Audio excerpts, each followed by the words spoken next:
Have you ever woken up in the middle of your life, not in your bed, but in the center of your own existence, and felt like a stranger? Not a dramatic, cinematic realization, but a quiet, creeping dread that settles in the stillness of the early morning, before the world has put on its mask, and before you have put on yours.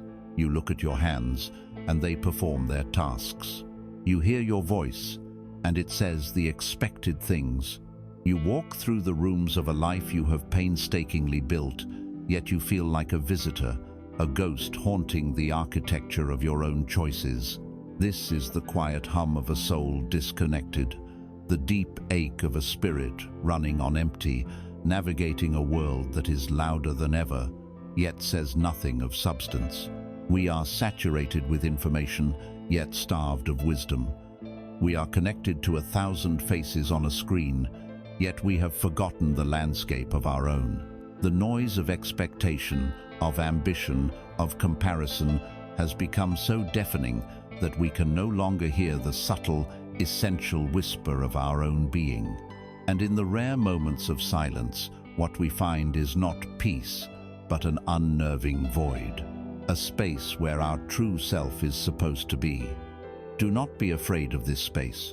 Do not rush to fill it with another distraction, another goal, another promise of future happiness. This emptiness is not your enemy. It is a summons. It is a sacred invitation to stop, to turn around, and to begin the only journey that has ever truly mattered, the journey back to the center. So let these words not be another layer of noise. Let them be a tuning fork to help you find your own resonant frequency. Let this space we are creating together be a sanctuary, a quiet room where you can finally take off the armor, set down the burdens, and listen. Not to me, but to the echo of truth that already exists within you, waiting in the void. Your healing does not begin with an answer from the outside. It begins with a question you finally have the courage to ask yourself. Let us begin. Let us begin with the sound. Not the sound of the city waking up or the traffic beginning its daily crawl, but the sound inside your own skull. The cacophony of being. It is a relentless broadcast, a radio station you never tuned into, but which has been playing on a loop for as long as you can remember. It is the committee meeting in your mind that never adjourns, where every member has a different agenda and all of them are shouting at once. There is the voice of the planner, meticulously storyboarding a future that will never unfold as imagined, obsessing over 1,000 potential catastrophes, big and small. It builds contingency plans for conversations that will never happen, for disasters that will never strike. It lives in a perpetual state of what if, a frantic architect drawing blueprints on shifting sand. Next to it sits the historian, the ghost of yesterday. This voice plays the highlight reel of your regrets, your mistakes, your moments of shame. It is a merciless curator, preserving every awkward word, every missed opportunity, every wound, presenting them to you as evidence for a prosecution, with you as the sole defendant. Then there is the inner critic, the cruelest member of the committee. Its voice often sounds deceptively like your own, or perhaps a parent or a teacher from long ago. It whispers and it roars, telling you that you are not enough, that you have failed, that you are an imposter about to be discovered. It compares your inner reality with all its messiness and confusion to the curated, polished exterior of others, and always finds you lacking. And layered over all of it is the static of the collective, the absorbed opinions of society, friends and family, the shoulds, the musts, the have-tos. It is a chorus of borrowed beliefs that you have long mistaken for your own song. This internal noise is the single greatest source of your exhaustion. It is not your job, your responsibilities, or your schedule that drains the life from you. It is the second, hidden job you perform from morning until night, the exhausting, unpaid labor of managing this internal chaos. Every ounce of energy you expend wrestling with these voices, Defending yourself against the critic or panicking with the planner is a vital force drawn directly from your core. It is a tax on your existence. You feel this profound desire for peace, for a single moment of quiet, a genuine, expansive silence. You dream of an off switch. You might seek it in meditation, in nature, in the bottom of a glass or the mindless scroll of a glowing screen. You yearn for stillness with an ache that is almost physical. Yet, the moment an external silence presents itself, the internal volume seems to double. The cacophony rushes in to fill the void, because the mind has a secret, terrifying belief. The ego's prime directive. It believes that its noise is you. It equates its constant, frantic activity with being alive. To the mind, thinking is existing. The chaos is proof of its own importance, its own control. It resists silence because it interprets silence as a form of death, an erasure of the self it has constructed. And so you are caught in this fundamental conflict, this internal tug-of-war. Your soul craves the peace of the open sky, while your mind clings to the familiar, noisy cage it has built for itself. But here is the great secret. Here is the first ray of light that cuts through the storm. You are not the noise, you are not the committee, you are not the frantic thoughts, the painful memories, or the harsh judgments. These are things that are happening inside of you. They are events in your consciousness, but they are not the essence of who you are. They are the weather, but you are the sky. The weather is constantly changing, turbulent and unpredictable. The sky does not fight the storm. It does not try to control the clouds or silence the thunder. It simply holds all of it in its vast, silent, unchanging embrace. Peace, you see, is not a new destination you must struggle to reach. It is not a prize you win after defeating your mind in battle. Peace is your homeland. It is the ground of your being, the fundamental truth of who you are, which has been obscured by the fog of this relentless, conditioned thinking. You do not need to create peace. You only need to allow the noise to settle. And you do not make the noise settle by fighting it. For what you resist persists. You allow it to settle by changing your relationship to it. I want you to try something. Not later, not tomorrow, but right now, as you listen. For the next few moments, we are going to conduct a small experiment. You do not need to be in a special place. You do not need to sit in a special way. Simply bring your awareness to the inner world, to that cacophony. And now, do the last thing your mind would expect. Give it permission to be there. Cease all resistance. For just a minute, let every voice speak. Let the planner worry. Let the critic judge. Let the historian lament. Do not push any of it away. Do not engage with it. Do not argue. Simply listen. Become an impartial audience to the performance of your own mind. Notice the texture of the thoughts. Are they fast, jagged, and anxious? Are they heavy, slow, and melancholic? Notice the tone of the inner voices. Are they pleading, demanding, or mocking? Listen to it all as if you were listening to a chaotic piece of music. You are not the instruments. You are not the composer. You are the listener in the concert hall. This act, this simple shift from being the thought to being the witness of the thought, is the most powerful move you can make. It is the beginning of your liberation. Imagine your mind is a vast, ancient, and chaotic marketplace. Since birth, you have been a frantic shopper, running from stall to stall. One vendor sells fear of the future. You buy it. Another sells regret for the past. You buy that too. Another sells self-doubt and insecurity, and you buy it in bulk. You are so lost in the crowd, so caught up in the haggling and the shouting, that you believe you are nothing more than a shopper in this noisy place. The practice of witnessing is the moment you realize, for the very first time, that just off the main square there is a quiet, empty alleyway. You can choose to step into it. You can lean against the cool stone wall and simply watch the marketplace. From this alley, you can still hear the shouting, you can still see the chaos, but it is no longer consuming you. You can observe it with a detached curiosity. You see it for what it is, a whirlwind of energy, a storm of conditioned patterns, and in that seeing, in that space between you and the noise, you find a new center of gravity. You find the beginning of peace. This marketplace will not disappear overnight, but you no longer have to live within it. You have found the alleyway, and from now on, you always know the way back. You have discovered that you are not the chaos. You are the stillness that perceives it. This is the first step. Not to silence the storm, but to realize you are the anchor that can hold steady within it. That internal noise, the ceaseless cacophony we just sat with, is not merely a background disturbance. It is the architect of a phantom life.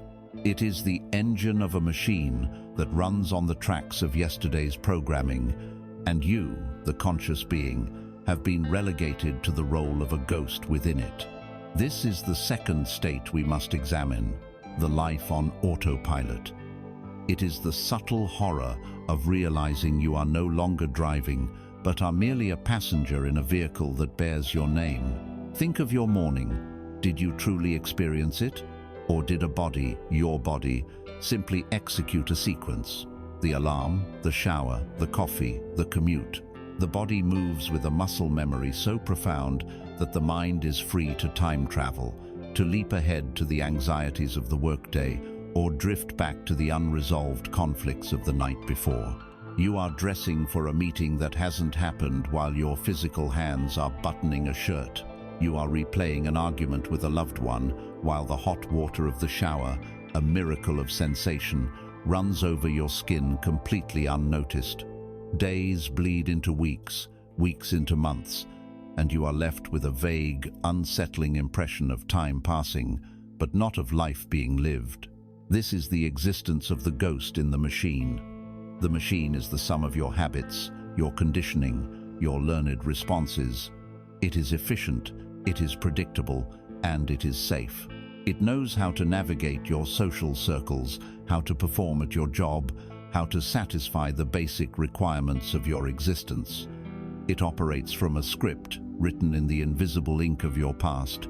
You find yourself saying the same phrases, laughing at the same types of jokes, reacting with the same flash of anger or flicker of anxiety when certain buttons are pushed.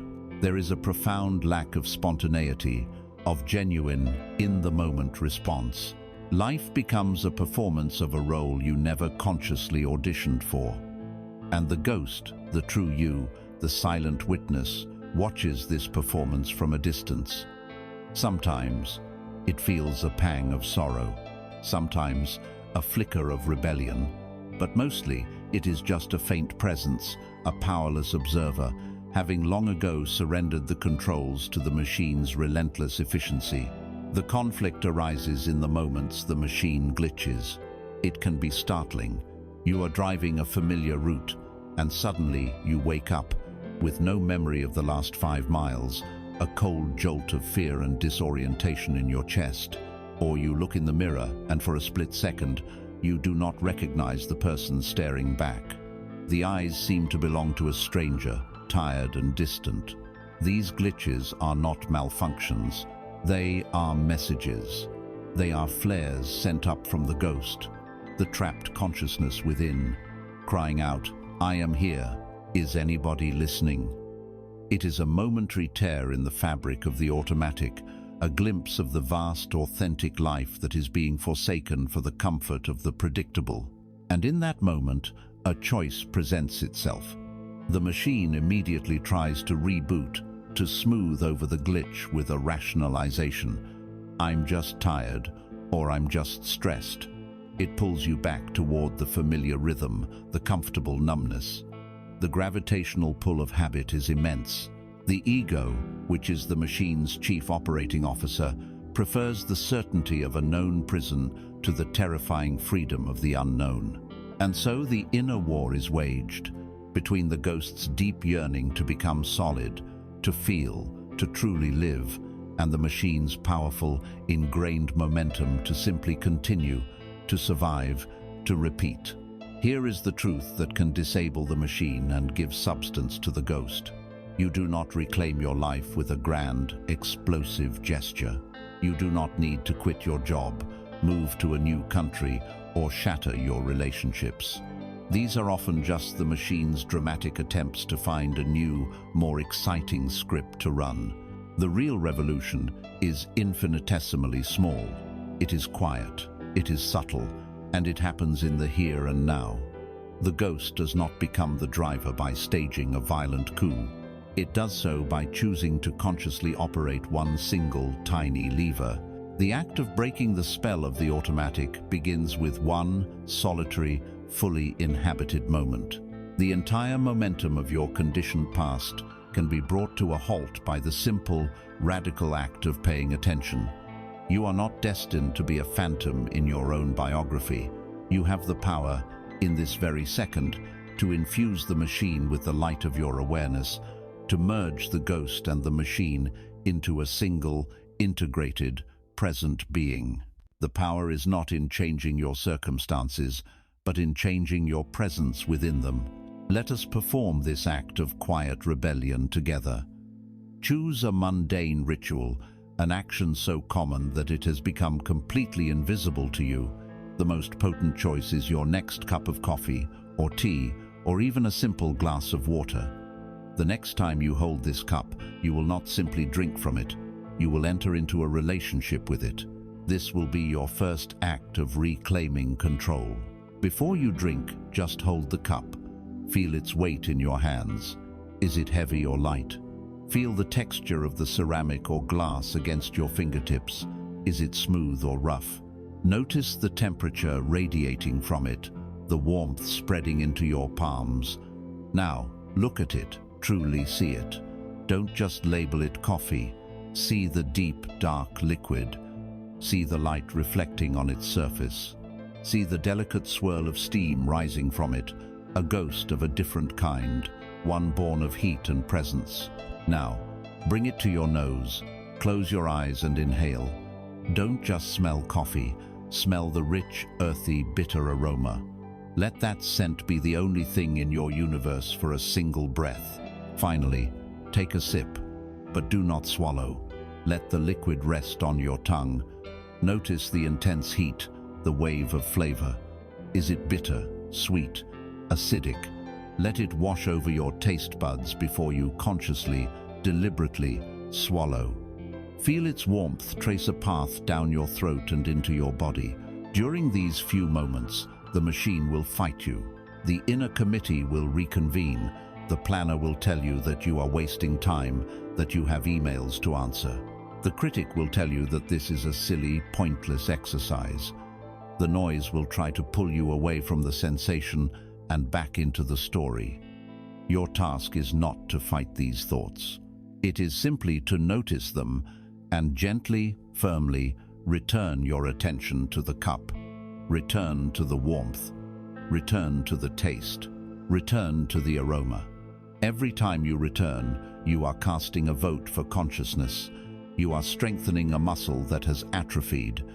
You are telling the ghost, you are real and you are in charge. Your life on autopilot has been a train, speeding down a track laid out decades ago by your family, your culture, and your own past decisions. The momentum is tremendous. You, the ghost, have been sitting in a passenger car, watching the scenery blur by, vaguely assuming someone must be driving.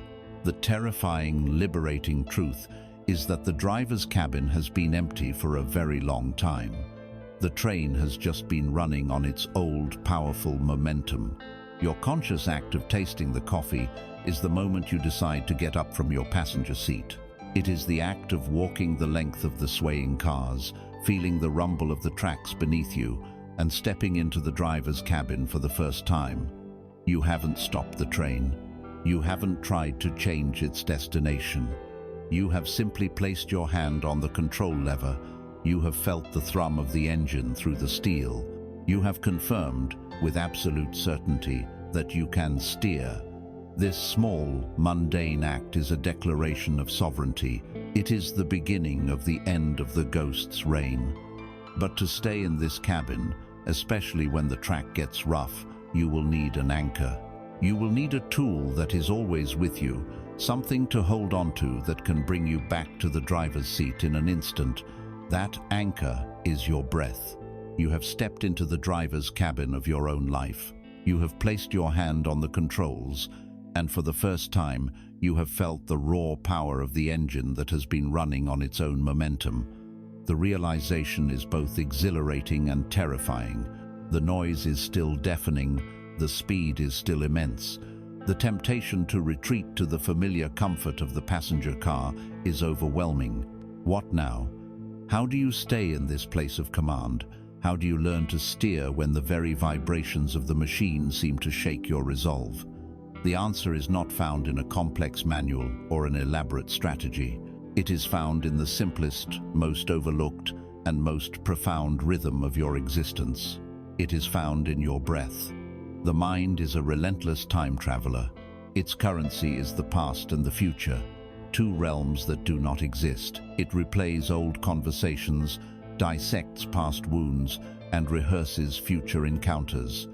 It constructs elaborate fantasies of success and terrifying nightmares of failure. It is a ghost, forever haunting the corridors of what was and what might be.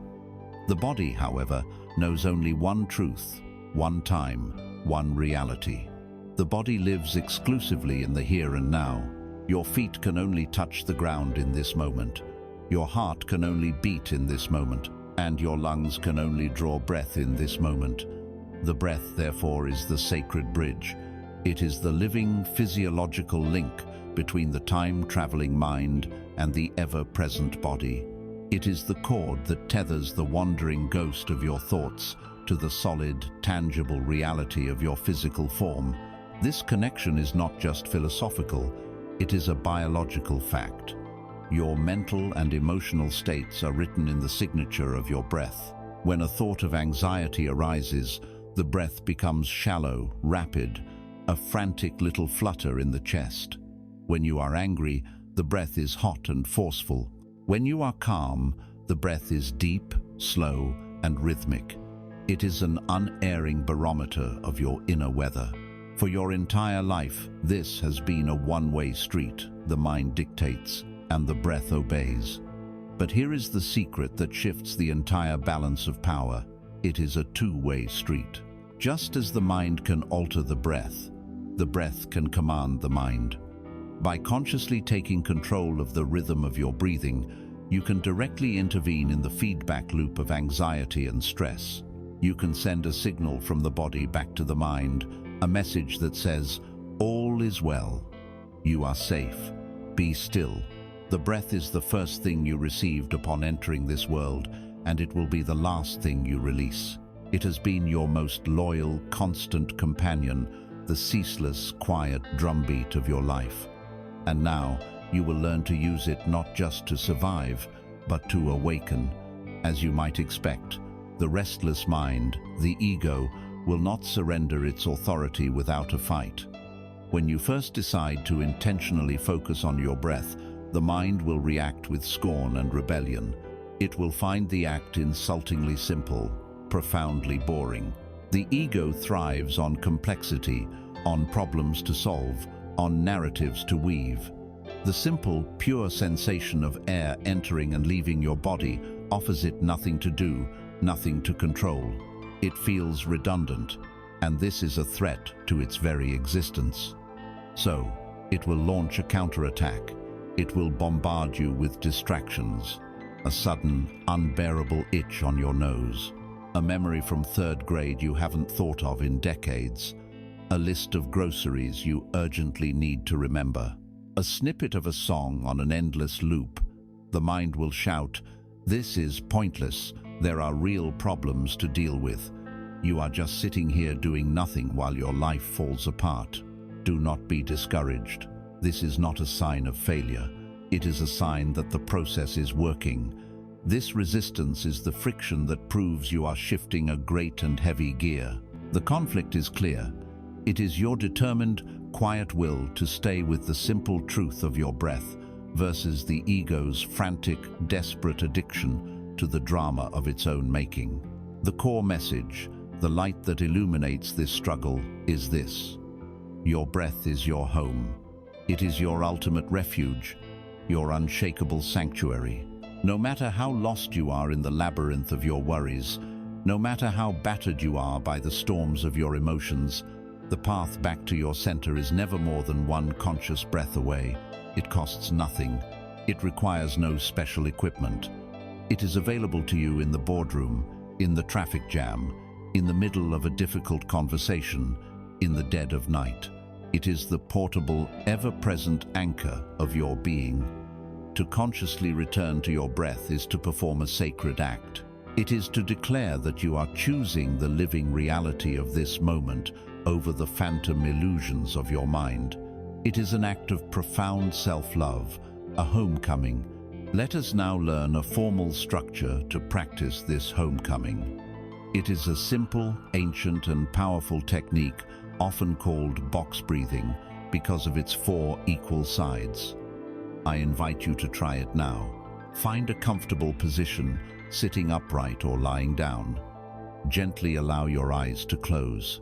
First, without controlling anything, simply exhale all the air from your lungs. Let it go with a gentle sigh.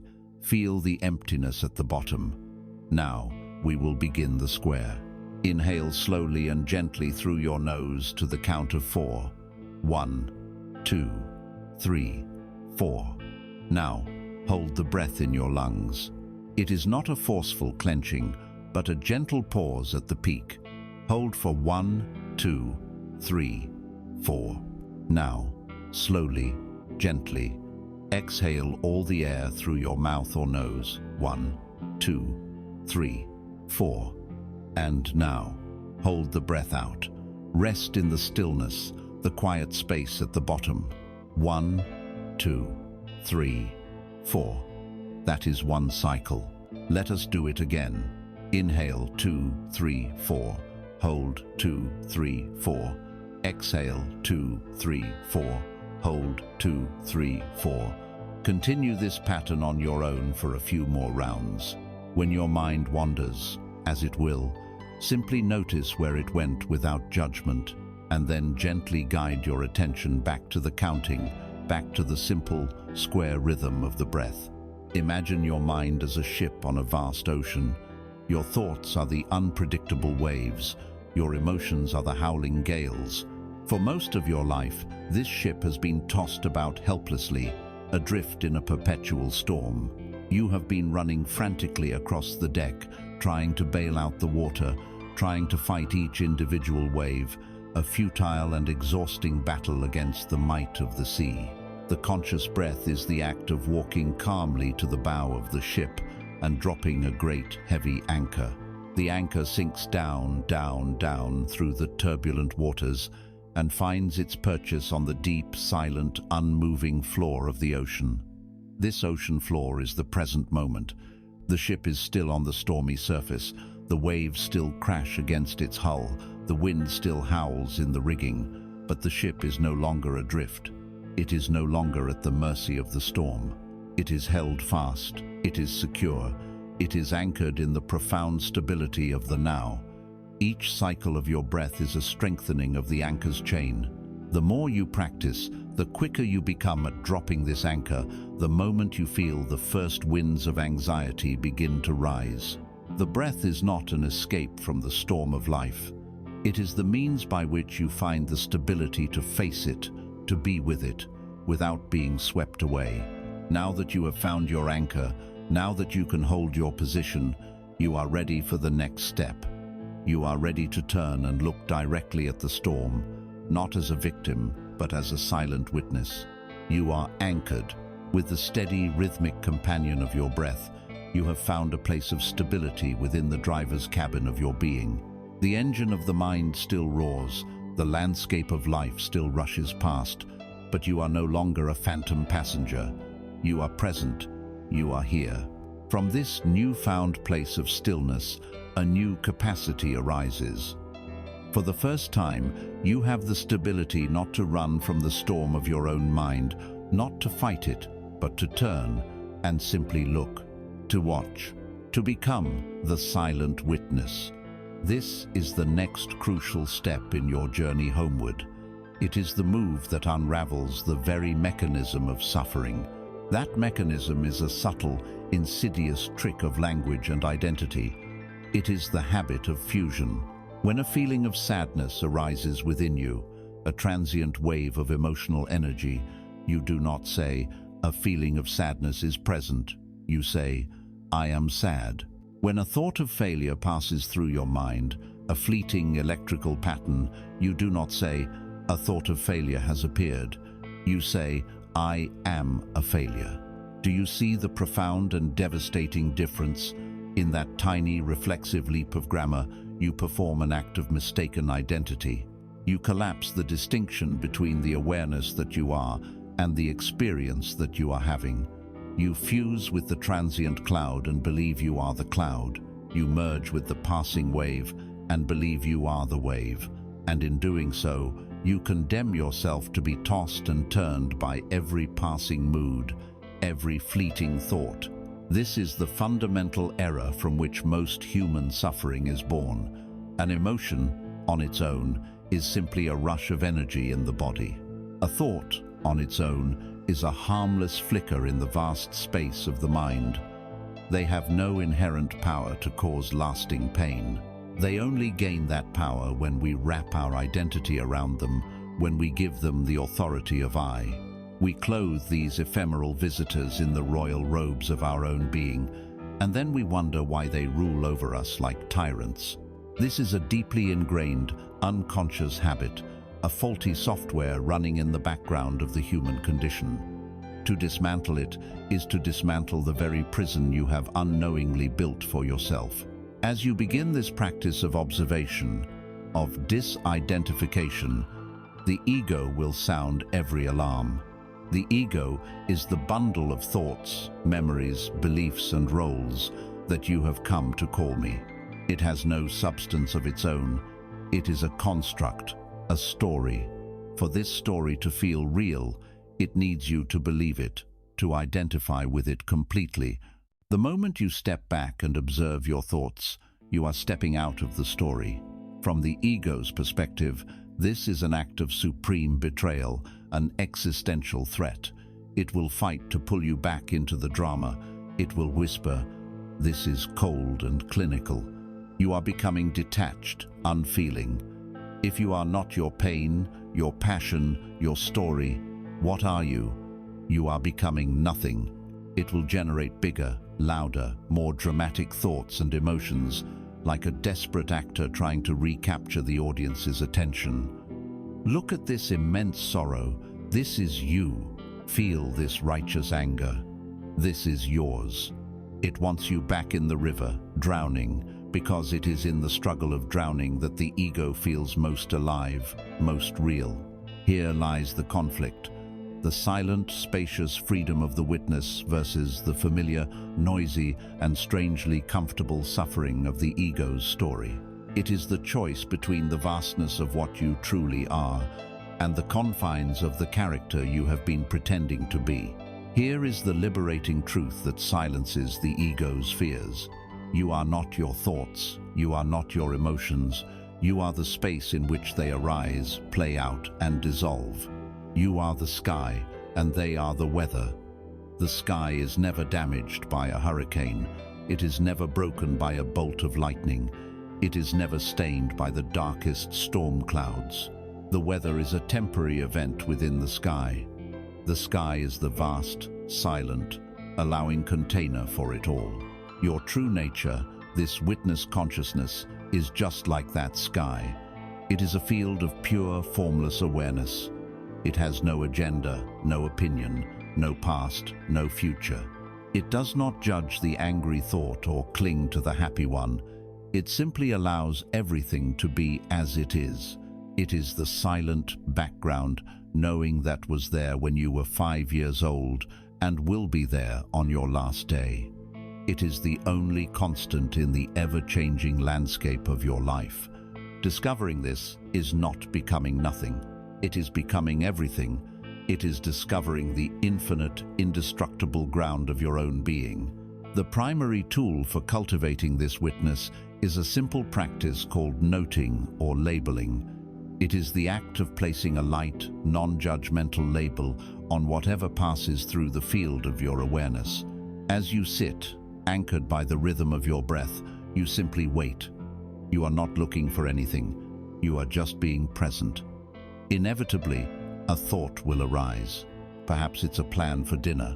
Instead of getting swept away in the details of the recipe, you silently, gently note in your mind, thinking. That's all. A moment later, a feeling of impatience might bubble up in your chest. You note, feeling, or more specifically, impatience. A car horn blares outside. You note, hearing. The label is not an analysis. It is a simple recognition. It is a way of acknowledging the visitor without inviting it to move in. Each time you apply one of these gentle labels, you are creating a tiny sliver of space. You are short-circuiting the automatic reflex of identification. I am so anxious becomes, I notice the feeling of anxiety is present. Can you feel the universe of freedom in that small shift? You have moved from being the prisoner of the feeling to being the observer of it. Let us return to the river. Your mind is a powerful, ceaseless river, carrying a torrent of thoughts, feelings, sensations, and memories. For most of your life, you have been tumbled about in this water.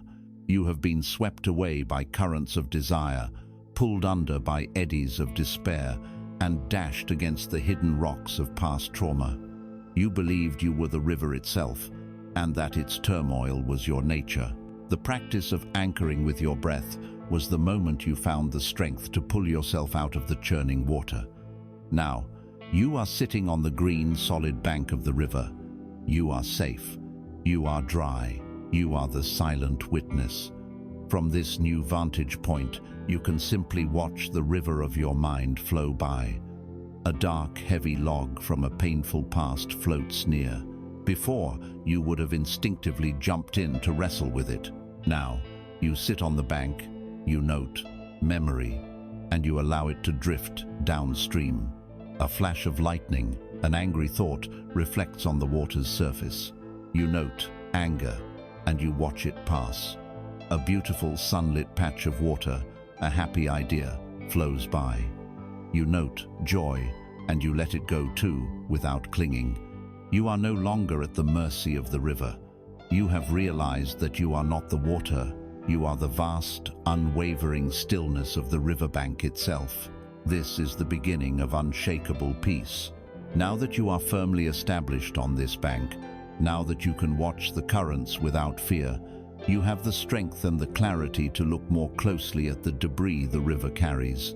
You are ready to examine the weight of yesterday's rain. You are seated on the riverbank, an anchored stillness amidst the flow. The anchor of your breath holds you firm, and the sky of your awareness allows the river of your mind to pass without judgment. As you watch, you notice that not all debris is created equal. There are leaves and twigs, the fleeting thoughts of the day, that drift by easily. But there are also heavy, waterlogged logs, dark shapes that snag on the riverbed, creating turbulent eddies around them. They move slowly, sometimes disappearing into the murky depths, only to resurface later, downstream. These are the burdens of your past, the unresolved pains, the ungrieved losses, the unforgiven trespasses, the acid of regret. From your newfound place of stability, you now have the strength not to turn away from them, but to look closer, to understand the weight of yesterday's rain. We cling to these burdens for reasons that are deeper and more complex than we imagine. The conscious mind cries out for freedom, yet some hidden part of us refuses to let go. Why? For some, a past wound has become the central pillar of their identity. To be the one who was wronged provides a story, a narrative that explains their present unhappiness and elicits sympathy from others. It gives them a strange, sad sense of righteousness. For others, holding on to the memory of their own mistakes is a form of perpetual self-punishment, a penance they feel they must pay for their imperfections.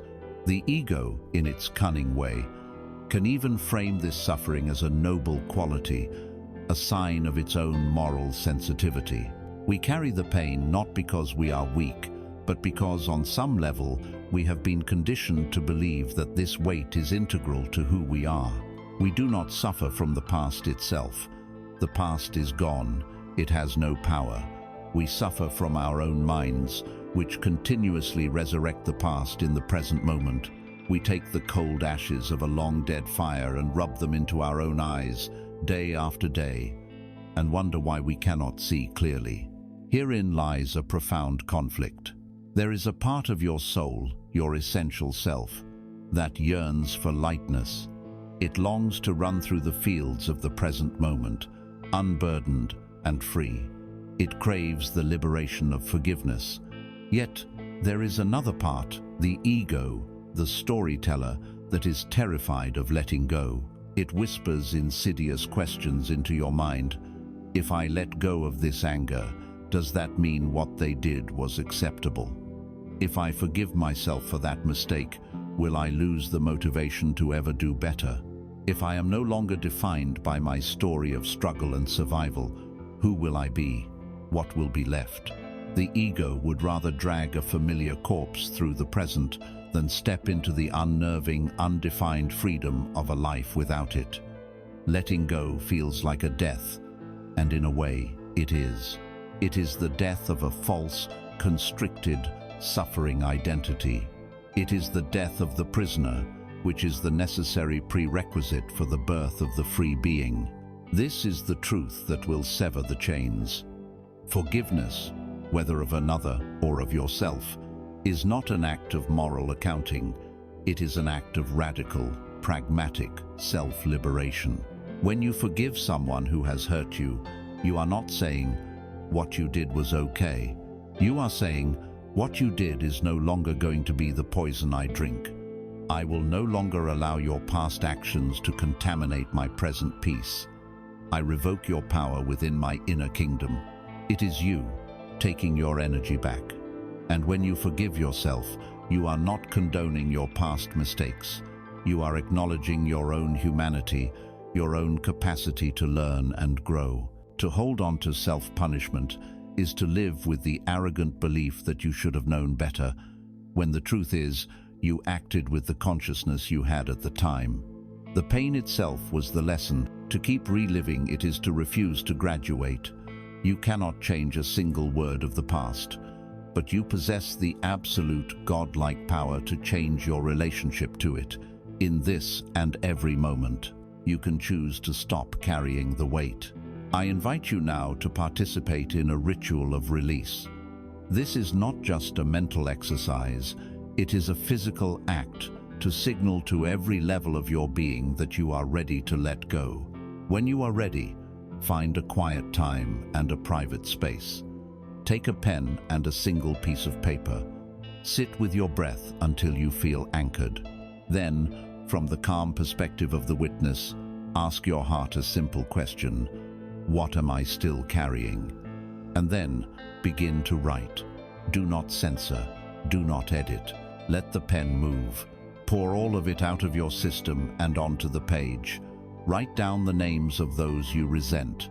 Write down the actions you cannot forgive.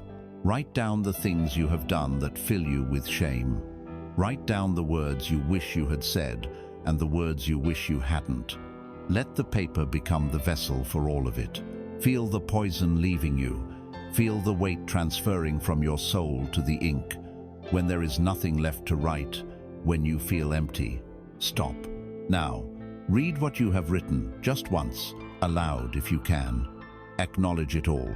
Witness these old stories, these heavy energies, one last time.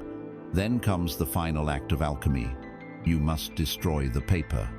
The most powerful way to do this is to burn it, safely, in a fireproof bowl or fireplace. As you watch the flames consume the paper, see it as a sacred transformation. Watch the edges curl, the words blacken, the heavy energy of your past turn into heat, light, and smoke, rising up and dissolving into the vastness of the sky. It is finished. If burning is not possible, then tear it into the smallest possible pieces. Rip it until the words are illegible, until it is just a pile of meaningless confetti, and then dispose of it, releasing it from your life forever. This is your declaration of freedom. Imagine you have been walking a long road since the day you were born. And on this road, every time you experienced a significant pain or made a grievous error, you paused to pick up a stone and place it in a backpack you carry. At first, it was just a few pebbles, but over the miles and the years, you have added stone after stone, rock after rock. That backpack is now filled with the immense weight of your history. Its straps dig into your shoulders. Your back is bowed. Your knees ache. You have been carrying it for so long that you have forgotten what it feels like to walk without it. You have mistaken the weight of your personal backpack for the fundamental nature of the journey itself. The ritual you have just performed is the conscious, deliberate act of stopping on the path, shrugging your shoulders, and allowing that heavy, overburdened backpack to slide to the ground with a thud. You do not need to empty it. You do not need to examine each stone again. You simply let it all go, and as you turn and take your first step forward, unburdened, you feel an impossible lightness. The air feels different. The sky looks brighter. This is the freedom that has been waiting for you all along. The wounds are still there, but now they can finally heal, turning not into open sores, but into scars. And scars are not a sign of weakness, but a testament to the fact that you have healed, you have survived, you are free. But now, in this new lightness, a new challenge may surface. The challenge of facing the person you have been pretending to be, the perfect, polished reflection you created to avoid gathering any more stones. You have laid down the backpack. Stone by stone, the weight of yesterday's rain has been released, and you are standing now in a new and unfamiliar lightness. But a question may arise in the quiet that follows. Why were you carrying that backpack in the first place? Why the desperate effort to avoid mistakes, to sidestep judgment, to prevent any and all wounds? The answer lies in the other object you have been carrying, the one you hold clutched in front of you like a shield. It is a mirror, a perfect, flawless, highly polished mirror. This is the persona you present to the world. It is the carefully constructed image of who you believe you are supposed to be. It is the mask of the capable professional, the easygoing friend, the supportive partner, the intelligent student, the spiritually enlightened individual. It reflects back to the world an image of someone who is composed, successful, and always in control. This mirror was not given to you. It was assembled, piece by piece, over a lifetime. It is made from the shards of your upbringing, the slivers of societal expectation, the fragments of what earned you praise and what earned you disapproval. A piece was added when a parent smiled because you were quiet and agreeable. Another was glued on when a teacher praised your intelligence. A large, gleaming section came from the curated highlight reels of social media, reflecting back an impossible standard of happiness and success. You have spent years polishing this mirror, fastidiously wiping away any smudge of vulnerability, any fingerprint of doubt, any speck of dust that might suggest you are anything less than perfect. And the maintenance is exhausting. It is a constant 24-hour performance. You filter your words, manage your facial expressions, suppress your inconvenient emotions, and curate your life story. You live with a low-grade, persistent fear, the fear of being found out. The fear that someone might get too close and see the vast, often terrifying gap between the perfect reflection in the mirror and the messy, uncertain, gloriously human reality of the person holding it.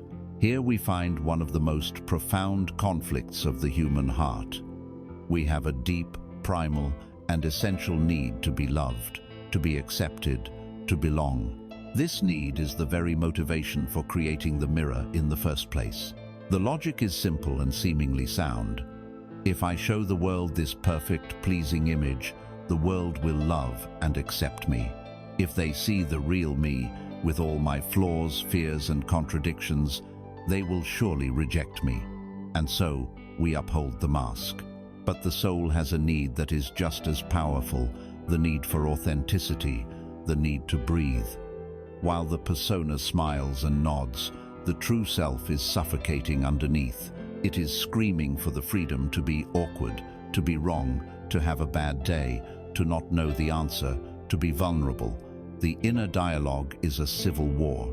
The persona, the guardian of your social survival, urges, keep it together, keep smiling. Don't let them see you sweat. But the soul, the keeper of your truth, whispers with its last ounce of strength, I cannot maintain this. I am disappearing. The light that shatters this prison is a radical, counterintuitive truth. Your strength is not in the flawless surface of the mirror. It is in your courage to let it crack. True, unshakable power lies not in perfection, but in authenticity. The love and acceptance you so desperately crave cannot actually penetrate the hard, cold surface of your persona. People may admire the mirror. They may be impressed by the statue, but they cannot truly connect with it. They cannot love it. They can only love what is real. The very thing you are hiding, your vulnerability, your humanity's the only gateway to the genuine connection you seek. When you dare to show a flicker of your true self, you give others permission to do the same. You create a space not of mutual performance, but of mutual recognition. Authenticity is not a weakness to be hidden, but the highest form of courage, a declaration of profound self-respect that says, this is who I am, and I am worthy of love, not in spite of my imperfections, but because of them. Let us now engage in a small, practical act of rebellion against this tyranny of perfection. You do not shatter the mirror by taking a sledgehammer to your life. You begin by making a single, intentional tap. I invite you to conduct a small experiment in authenticity this week. Choose one of these low-stakes acts of rebellion. The first is to practice the power of a clean no. Find a small request that you would typically agree to out of a sense of obligation or a desire to be seen as helpful, and politely decline. Thank you for thinking of me, but I can't take that on right now. Do not over-explain. Do not apologize profusely. Simply state your truth. Feel the wave of fear that arises, and then feel the quiet, solid rush of empowerment that follows. Another experiment is to voice a genuine, low-stakes opinion. In a casual conversation about a movie, a restaurant, or a book, instead of agreeing for the sake of harmony, gently state your true preference. You know, that movie wasn't really for me. Notice the outcome. The world does not crumble. The other person does not abandon you. You have simply created a small moment of reality. A third experiment is an act of intentional vulnerability. Choose a trusted friend, someone with whom you feel relatively safe, and share a small, authentic struggle. Not a dramatic unloading, but an honest admission. I've been feeling a bit drained this week, or I'm feeling a little anxious about this upcoming project. You are cracking the facade of I have it all together and inviting a real heart-to-heart connection. Imagine this journey. For years, you have been holding up this heavy, gleaming mirror. It has been your shield and your prison. Your first act of authenticity is like taking a tiny hammer and giving the mirror a gentle tap. A hairline crack appears. It's frightening. The perfect image is now fractured, but something miraculous happens. Through that tiny crack, a single beam of your own, genuine inner light shines out for the first time. And through that very same crack, a ray of another person's warmth and understanding can finally get in. Emboldened, you tap it again. Another crack appears. You begin to choose authenticity over approval in bigger moments. You share an unpopular idea at work. You admit to not knowing something. You allow yourself to cry in front of someone you trust. With each act, the mirror cracks further, until one day, with one final act of courage, the entire artifice shatters and falls to the ground around your feet in 1,000 glittering shards. And there you stand, not broken, not diminished, but revealed. You are standing in the raw, powerful, undeniable truth of your own being. You discover that the face behind the mirror, your face, with its unique lines of laughter and sorrow, with its scars and its starlight, was infinitely more beautiful and compelling than the blandly perfect reflection ever was. And you realize the shattered pieces at your feet are not the ruins of your life, but the raw materials to build a beautiful mosaic, one that tells your true and magnificent story.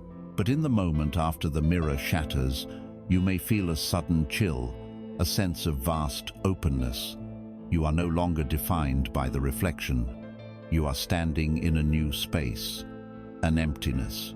The next step of our journey is to learn not to fear this space, but to recognize it as the womb of all creation. The mirror lies shattered at your feet. The heavy backpack of the past sits discarded on the trail behind you. You have witnessed the inner noise and found the anchor of your breath. And in the wake of all this release, all this letting go, a new landscape emerges. It is a vast, quiet and open space. It is emptiness. And your first reaction to it may not be peace, but a subtle, creeping terror. This is the void, the state of no longer being defined by your pain, your story, or your meticulously crafted persona. For a moment, you are simply nothing, no thing. Our entire civilization is a conspiracy against this emptiness. We are conditioned from birth to be a something, a name, a role, a personality, a list of accomplishments, a collection of beliefs. We are human doings, not human beings. We have learned to fill every crack and crevice of our lives with noise, with tasks, with entertainment, with worry. The 2 minutes waiting for the kettle to boil must be filled with a frantic scroll through a news feed. The silence of a solo car ride must be obliterated by a podcast or a phone call. We do this because we are running from the void. We are terrified that if the music stops, if the frantic doing ceases, we will be left alone in a silent, empty room with the terrifying question, without my story, without my busyness, who am I? The ego, the constructed self, perceives this emptiness as the ultimate threat. The ego is a collection of things, memories, beliefs, titles, possessions. It can only exist in relation to something else. It is a something. Emptiness, the state of no-thingness, is therefore its conceptual opposite, its mortal enemy. To the ego, this void is not a peaceful sanctuary. It is a personal abyss, a confirmation of its deepest fear, the fear of its own non-existence. And so, the moment a genuine space opens up in your life after a breakup, a job loss, or a profound spiritual release like the one you are undergoing, the ego launches an emergency response. It scrambles to fill the void. It becomes a frantic interior decorator, desperate to furnish the newly empty room of your consciousness with anything it can find: a new relationship, a new obsession, a new political outrage, a new spiritual identity to cling to. It craves a new label, a new story, a new mask to wear, because anything is better than facing the vast, silent, intimidating mystery of your own unbound nature. Here we face a pivotal conflict, a true fork in the road of your inner journey. It is the conflict between the ego's frantic instinct to fill the space and the soul's deep, quiet wisdom that yearns for the space. Your conditioning, your survival instinct, every fiber of your socially programmed being will scream at you. Do something. Don't just sit there. Define yourself. Find the next thing. It is the voice of panic, the fear of the unknown. But another voice, a much quieter one, a whisper from the very ground of your being, offers different counsel. The soul knows that this emptiness is sacred. It is holy ground. It is the fertile darkness of the soil before the seed sprouts. It knows that if you rush to fill this space with the old, frantic energy of the ego, you will simply recreate a new prison out of the ashes of the old one. The soul knows that all true creation, all profound intuition, all authentic desire can only be born out of this silence, this spaciousness, this sacred, fertile void. This is the great secret that transforms terror into peace. The emptiness you fear is not a void, it is a womb. It is not an abyss of nothingness. It is the field of pure, undifferentiated potential. It is the silence that must exist before a beautiful piece of music can be played. It is the pristine white canvas that must exist before the master can paint a single stroke. It is the freedom from the known that makes the unknown possible. For your entire life, you have been adding, accumulating, building, and clinging. Now, for the first time, you are learning the subtractive path, the path of release. You have finally created space in your life. The most spiritual thing you can do now is not to fill it, but to honor it, to allow it to be. I invite you to a practice that may be the most challenging one yet, the sacred art of doing nothing. For just 10 minutes each day, I want you to intentionally enter this empty space. Find a place where you can sit, undisturbed. You will not listen to music. You will not read. You will not scroll through your phone. You will not even engage in a structured meditation with a specific goal. Your only task is to sit and to do nothing. Your only goal is to be present with the emptiness, both inside and out. Inevitably, the discomfort will arise. You will feel a powerful urge to fidget, to get up, to think, to plan, to do anything. Your mind will serve you a platter of seemingly urgent thoughts. This is the ego's withdrawal from its addiction to stimulation. Do not fight it. Do not judge it. Simply observe it. Observe the impulse to run. Observe the feeling of boredom.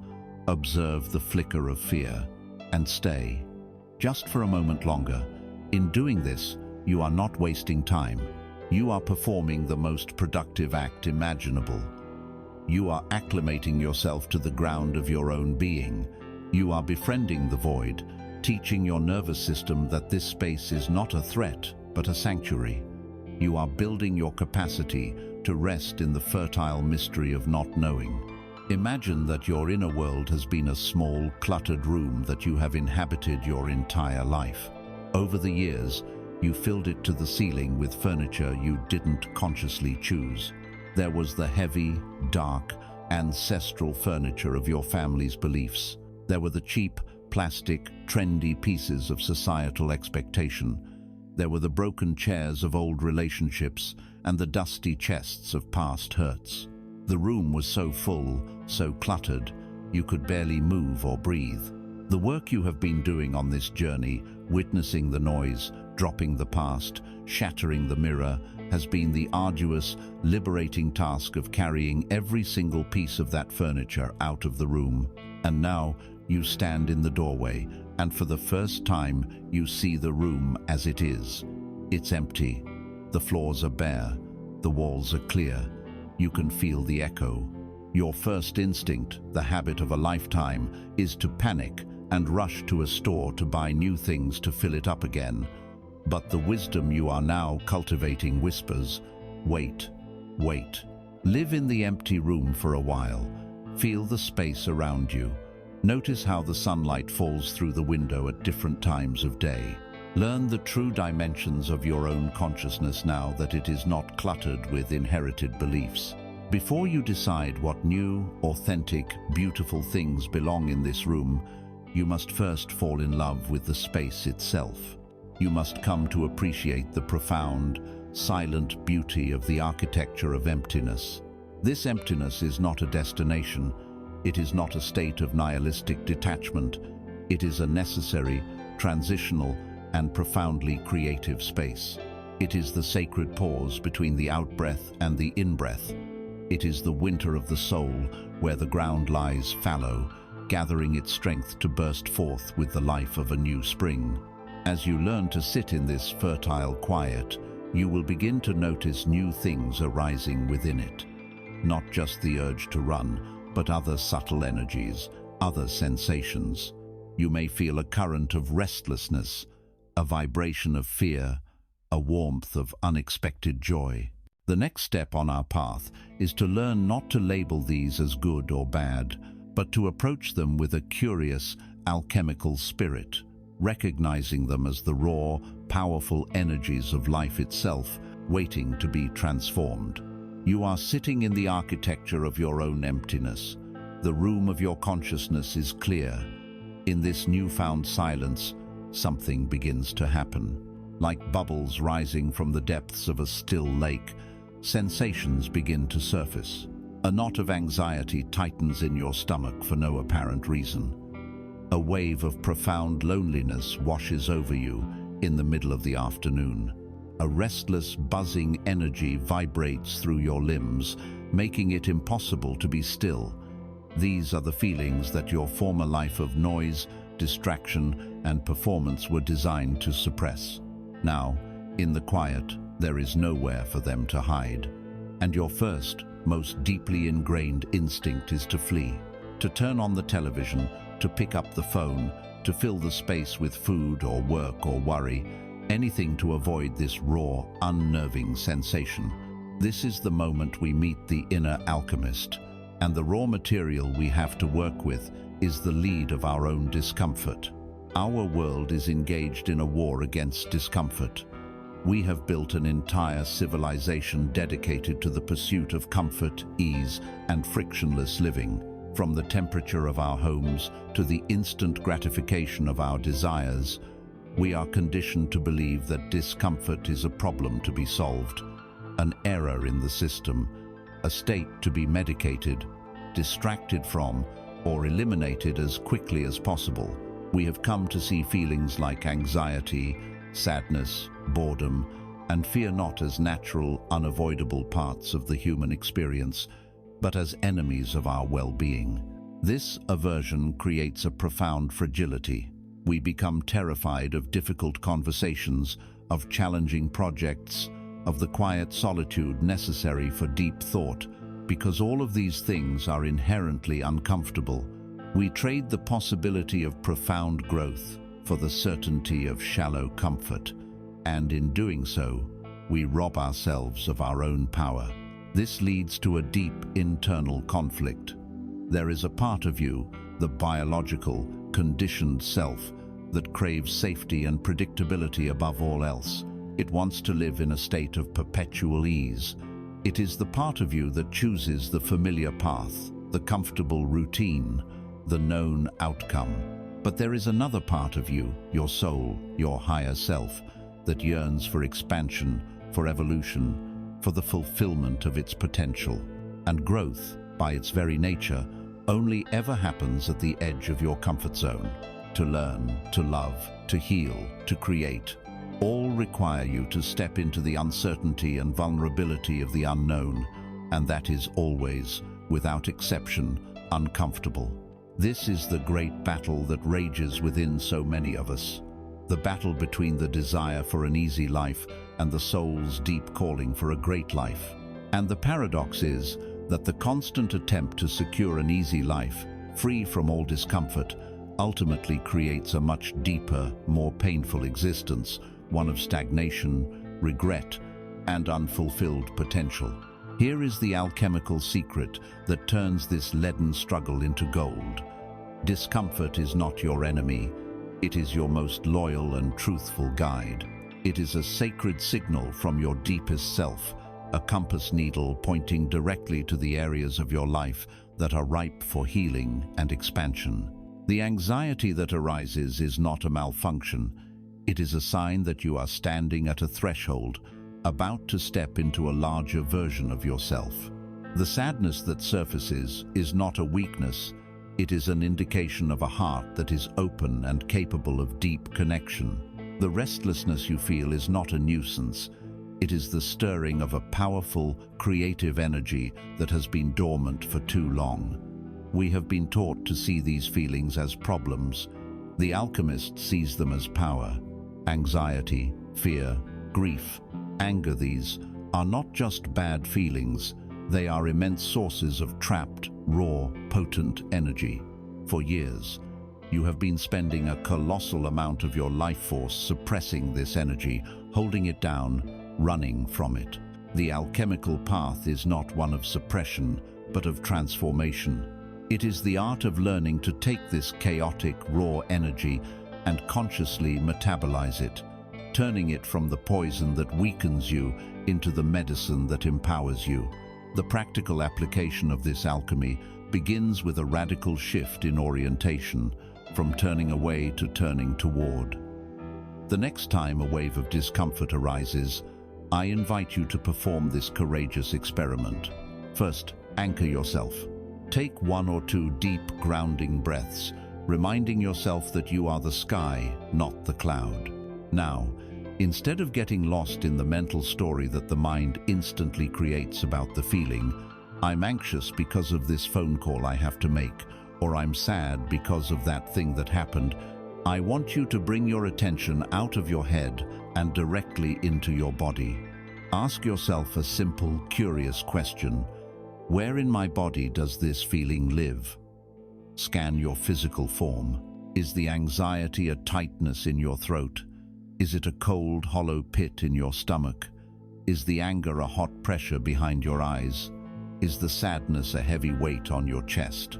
Locate the physical epicenter of the emotion. Now, bring a gentle, non-judgmental curiosity to that precise physical sensation. Do not try to fix it, change it, or make it go away. Simply observe its raw qualities. Is it vibrating, or is it still? Is it sharp, or is it dull?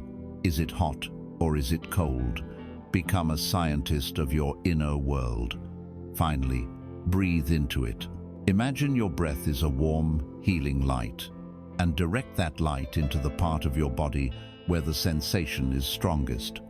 Don't try to force the feeling out. Instead, create space around it with your breath. By doing this, you are severing the feeling from its obsessive mental narrative, and you are allowing the body's innate wisdom to process and release the trapped energy. Imagine your soul is a piece of raw, unformed iron.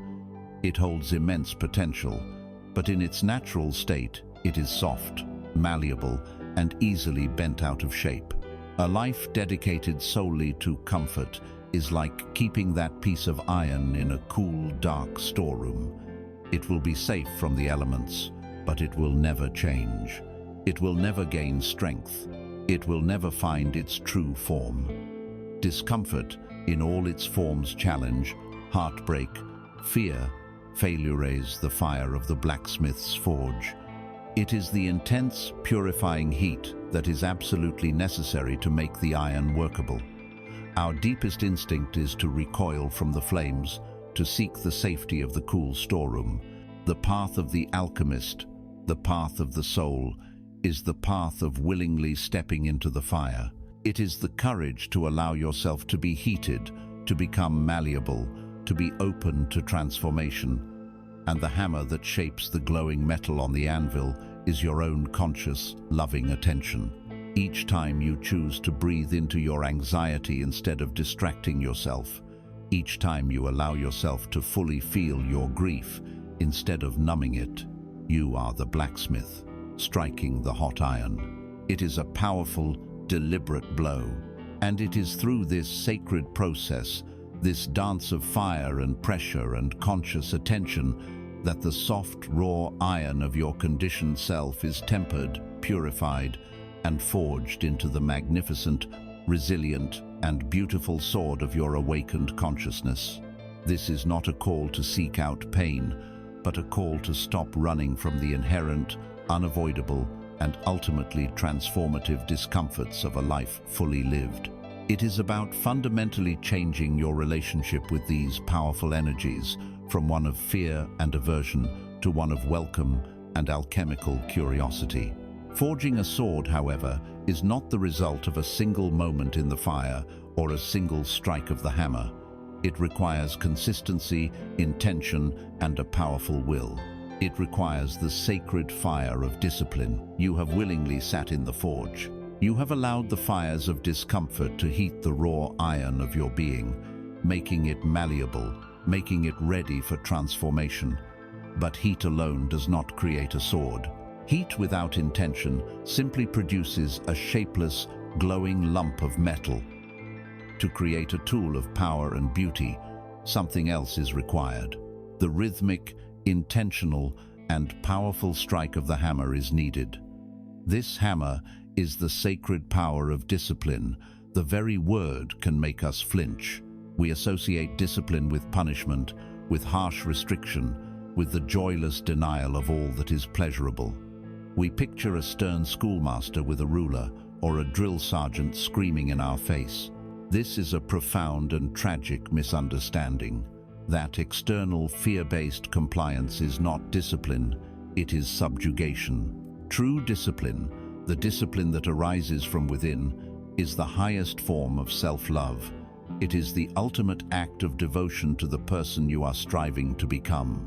It is the choice to align your present actions with your future self, to honor the vision you hold for your life even, and especially, when the fleeting feelings of the moment rebel against it. Discipline is not what you do to yourself.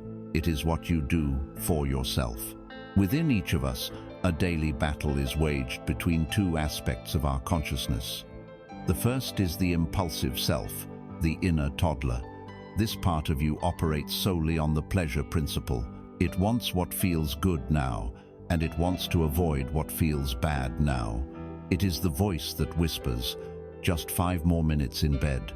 It is the craving that demands the sugary processed food. It is the inertia that chooses mindless scrolling over the challenging book. Its entire vocabulary is built around the phrase, "I don't feel like it." It is seductive, powerful, and lives entirely in the short term. The second aspect is the sovereign self. This is the wise, inner ruler, the witness consciousness that you have been cultivating. This part of you holds the long-term vision. It knows what actions, in this moment, will build the future you desire. It knows that the temporary discomfort of a workout leads to long-term vitality. It knows that the focus required to complete a difficult task leads to fulfillment and strength. Its quiet, steady voice simply says, "This is what is required." The conflict is this: in the 100 small choices that make up your day, whose voice will you obey? Every time you choose immediate gratification over your higher intention, you are betraying your sovereign self. You are allowing the inner toddler to rule the kingdom.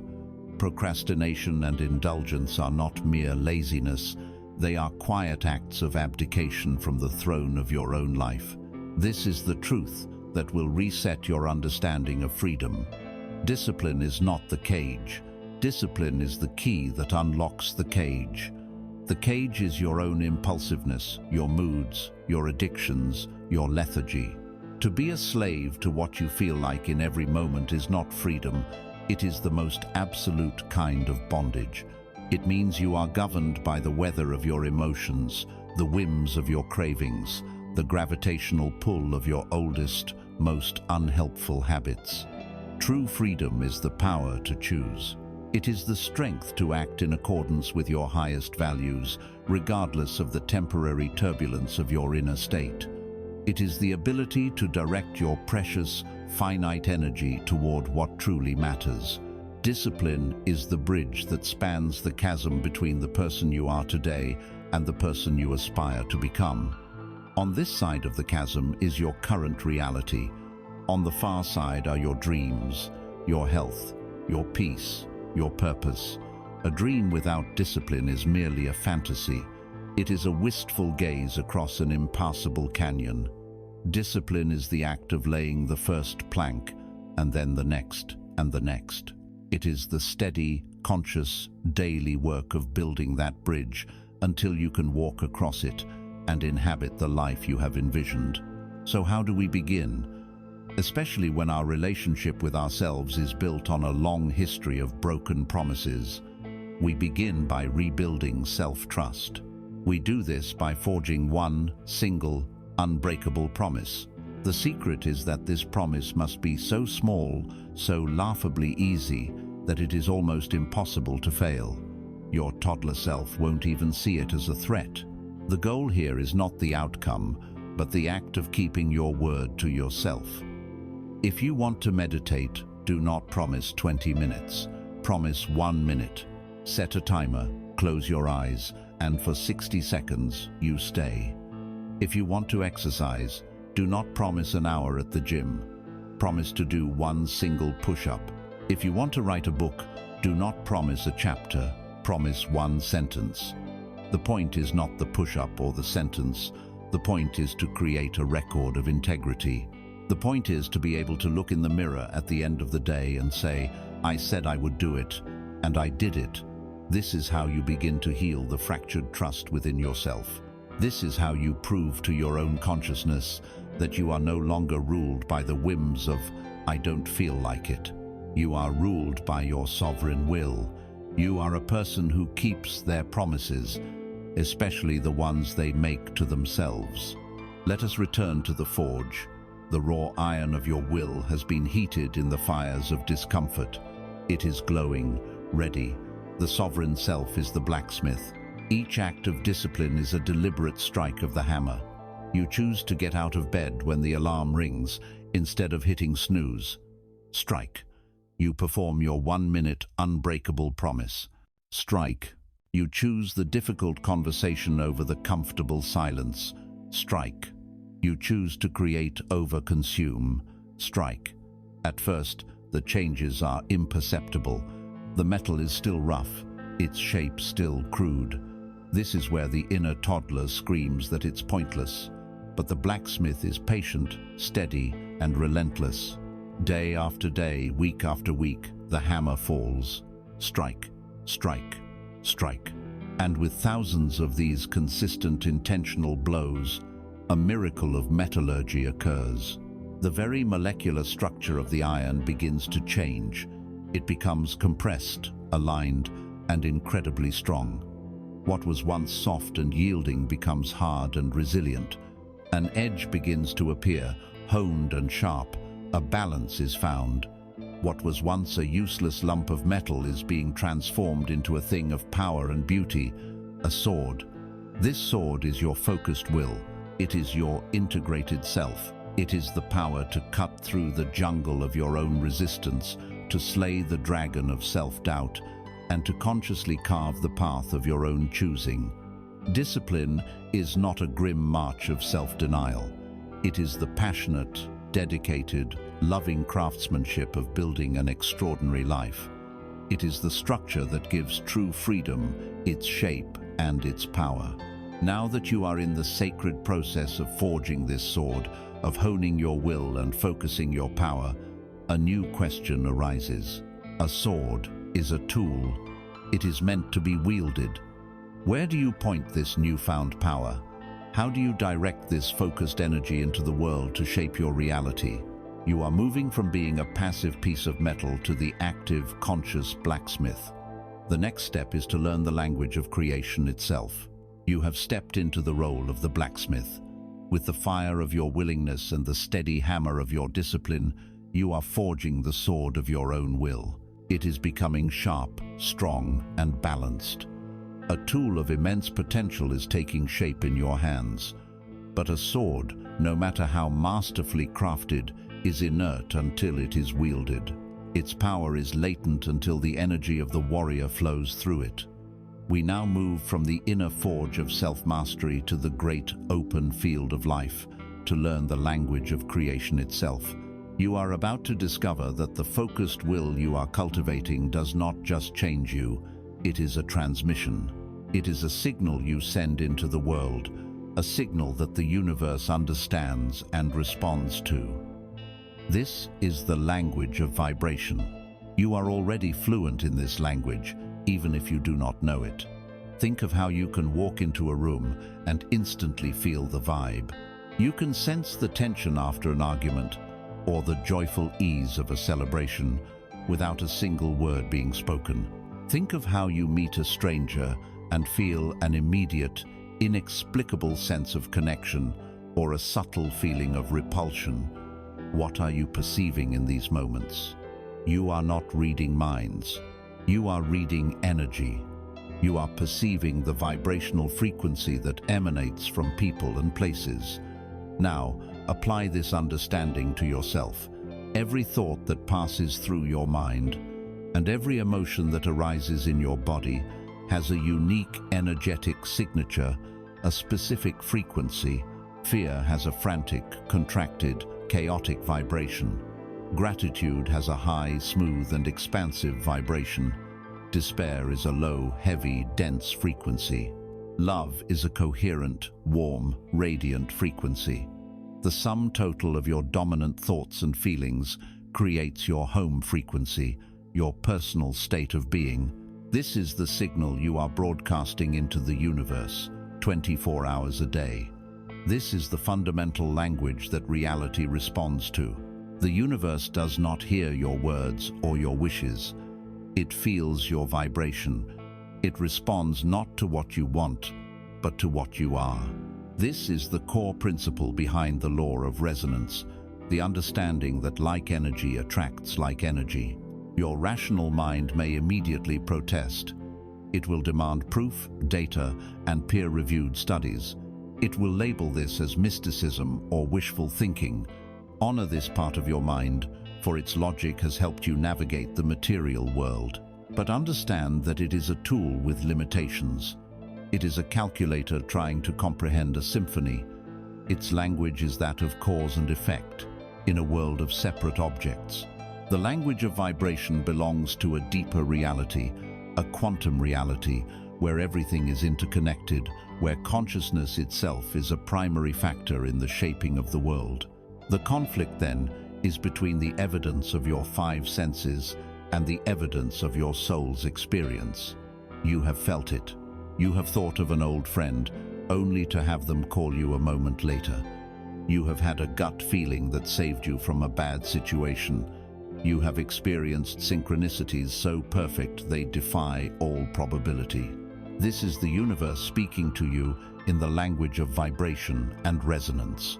The choice now is whether to dismiss these experiences as mere coincidence or to trust this deeper way of knowing and begin to consciously participate in the dialogue. Here is the truth that shifts you from a passive victim of circumstance to an active co-creator of your reality. You are not a small, separate body living in a vast, indifferent universe. You are a focal point of consciousness through which the universe is perceiving and experiencing itself.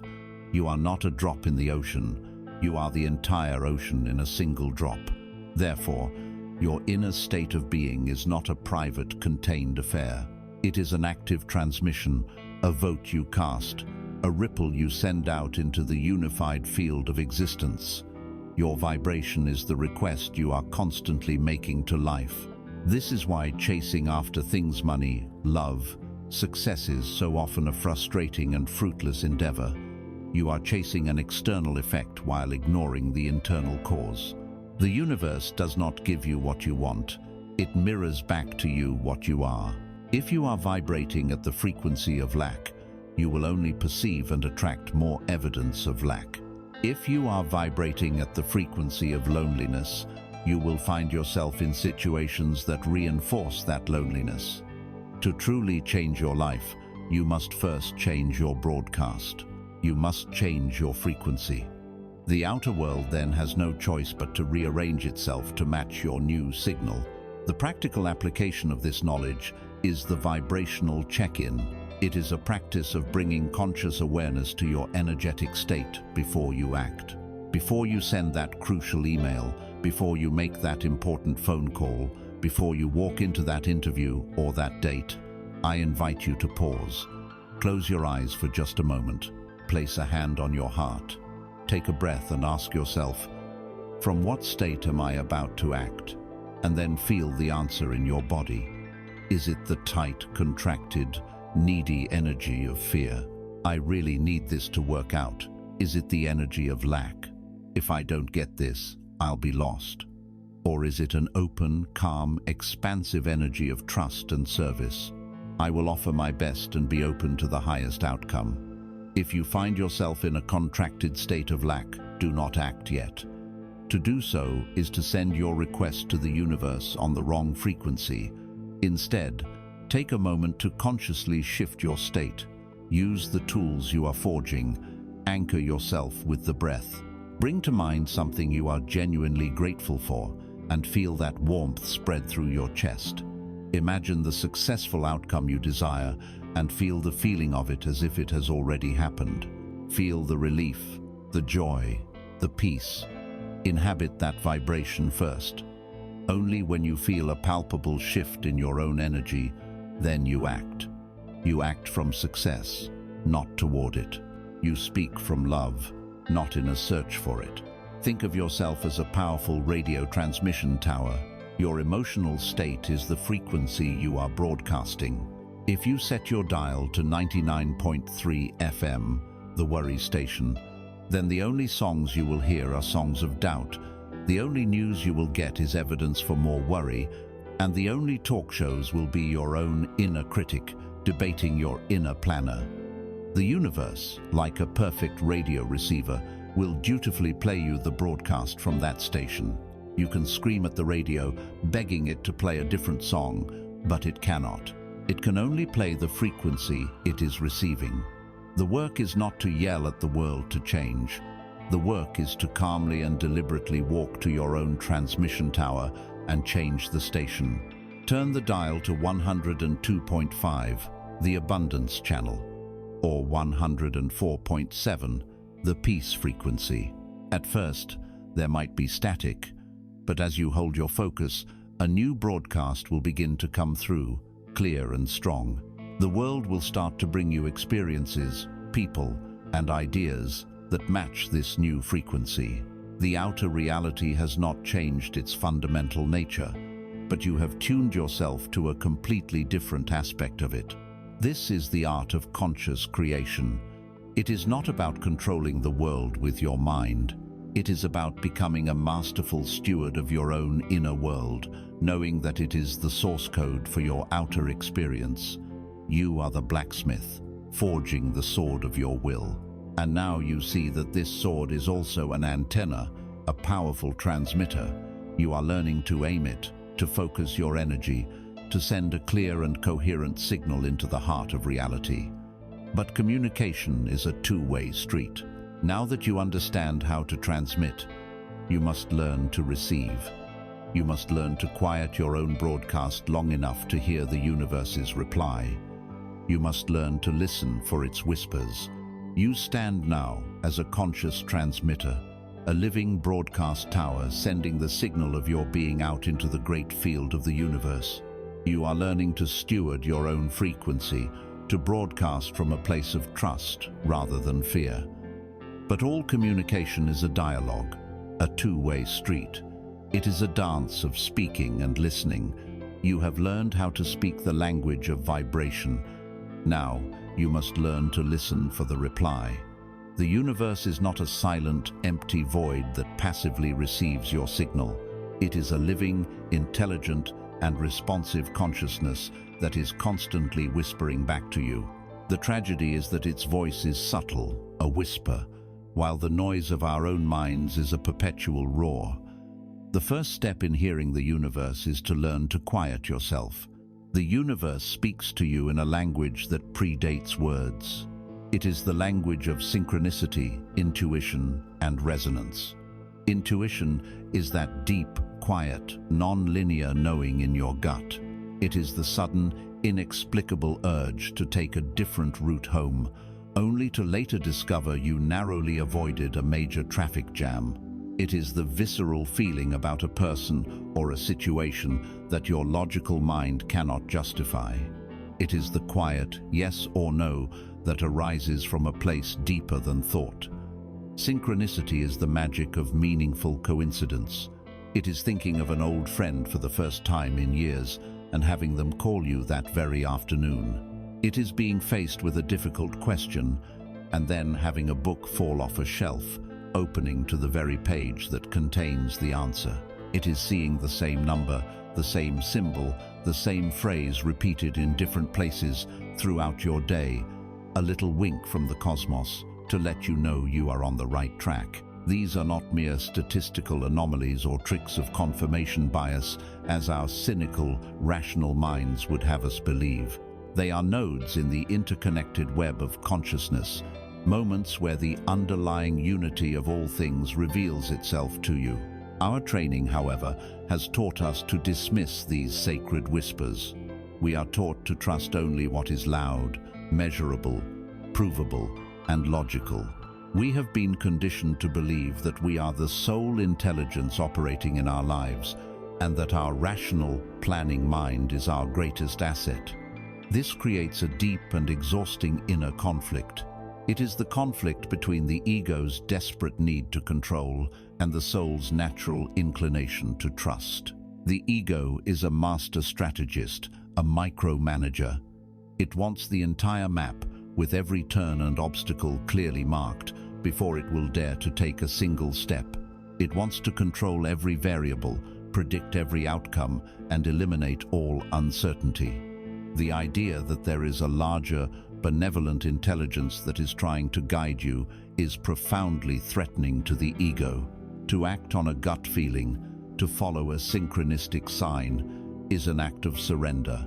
It is an admission that the ego is not the smartest thing in the room. It is a terrifying leap of faith, a step into the mystery without the guarantee of a safe landing. This is the tug-of-war between trying to force your life into a predetermined path and learning to dance with the mysterious, intelligent flow of life itself. Here is the truth that allows you to let go of the reins with confidence. You are not alone on this journey. There is a vast intelligence, an organizing principle, a loving presence, call it life, God, the Tao, the universe that is actively conspiring on your behalf. It wants you to succeed. It wants you to grow. It wants you to come home to yourself. It is constantly leaving you a trail of breadcrumbs, a series of clues to guide you along your highest path. Its guidance is always available, but it will never shout. It cannot and will not overpower the noise of your own frantic mind. Therefore, the prerequisite for receiving this guidance is inner stillness. The quieter you become, the more you will hear. Trusting these whispers is a muscle. In the beginning, it feels weak and unreliable. But the more you honor your intuition, the more you act on the synchronicities, the stronger that muscle becomes. The connection is reinforced, and the guidance becomes louder, clearer, and more undeniable over time. To help you build this muscle, and to provide the evidence that your rational mind craves, I invite you to become a collector of whispers. I want you to start a synchronicity journal, get a dedicated notebook, a special place to record your dialogue with the universe. Each day, take a few minutes to jot down any of these meaningful coincidences, intuitive nudges, or uncanny encounters. The key is to record them without judgment or immediate analysis. Be a neutral scientist of your own life. Had a strong feeling I should call my mother. When I did, she said she was just thinking of me and needed to talk. I've been seeing the number 333 everywhere today.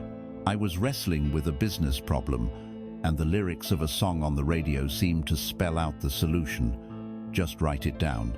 Then, at the end of each week or each month, read back through your entries. It is in looking back that the patterns emerge from the noise. You will begin to see themes, connections, and undeniable trails of guidance that were invisible to you in the day-to-day. This journal becomes your personal, irrefutable proof that you are in a constant conversation with a friendly and intelligent universe. It trains your awareness to notice these whispers in real time, moving them from the background to the foreground of your perception. The guidance of the universe is like a gentle but persistent wind. You cannot see the wind itself. You cannot hold it in your hands or put it under a microscope. A person who trusts only their eyes might deny that the wind exists at all. But a wise person knows not to look for the wind itself, but for its effects. You see the leaves on the trees begin to tremble and dance. You see the ripples spread across the surface of a still pond. You feel its touch upon your cheek. Intuition and synchronicity are the rustling of the leaves. They are the ripples on the water. They are the tangible evidence of the invisible, guiding force of the cosmos. To navigate your life by logic alone is to be a sailor who stubbornly refuses to look at the sails or the surface of the sea, insisting only on following a pre-drawn map, even as the wind is trying to push them toward a safer harbor or a more beautiful shore. The master navigator, the conscious co-creator, learns to become exquisitely sensitive to every subtle shift of this invisible wind, using it to guide their journey with grace and ease. This is the dance of co-creation, learning to listen for the whispers, to feel the direction of the universal wind. It is a shift from forcing your will upon the world to moving in harmony with the will of the world. But listening is only half of the dance. Once you have a sense of the wind's direction, you must still consciously and deliberately act. You must set your own sail. You must choose your destination. Listening to the universe does not absolve you of the responsibility of your own focused intention. It simply ensures you are not sailing against an insurmountable current. Now that you are learning to listen, it is time to clarify what you are asking for, to understand the immense creative power of your own focused intent. You have learned to listen. You have sat in the silence and felt the subtle, guiding breath of the universe, the gentle wind that indicates the flow of life. You can feel the currents, but a ship, even with a favorable wind, is still adrift if it has no destination. A sailor who hoists the sails without a rudder or a direction in mind is not free. They are simply lost at a faster speed. Listening to the universe is the art of gathering intelligence. Now you must learn the art of command. You must set the rudder. You must choose your destination. This is the sacred and powerful act of setting an intention. For much of your life, you may have lived in a state of reaction. You wake up and you react to the demands in your email inbox. You react to the headlines on the news.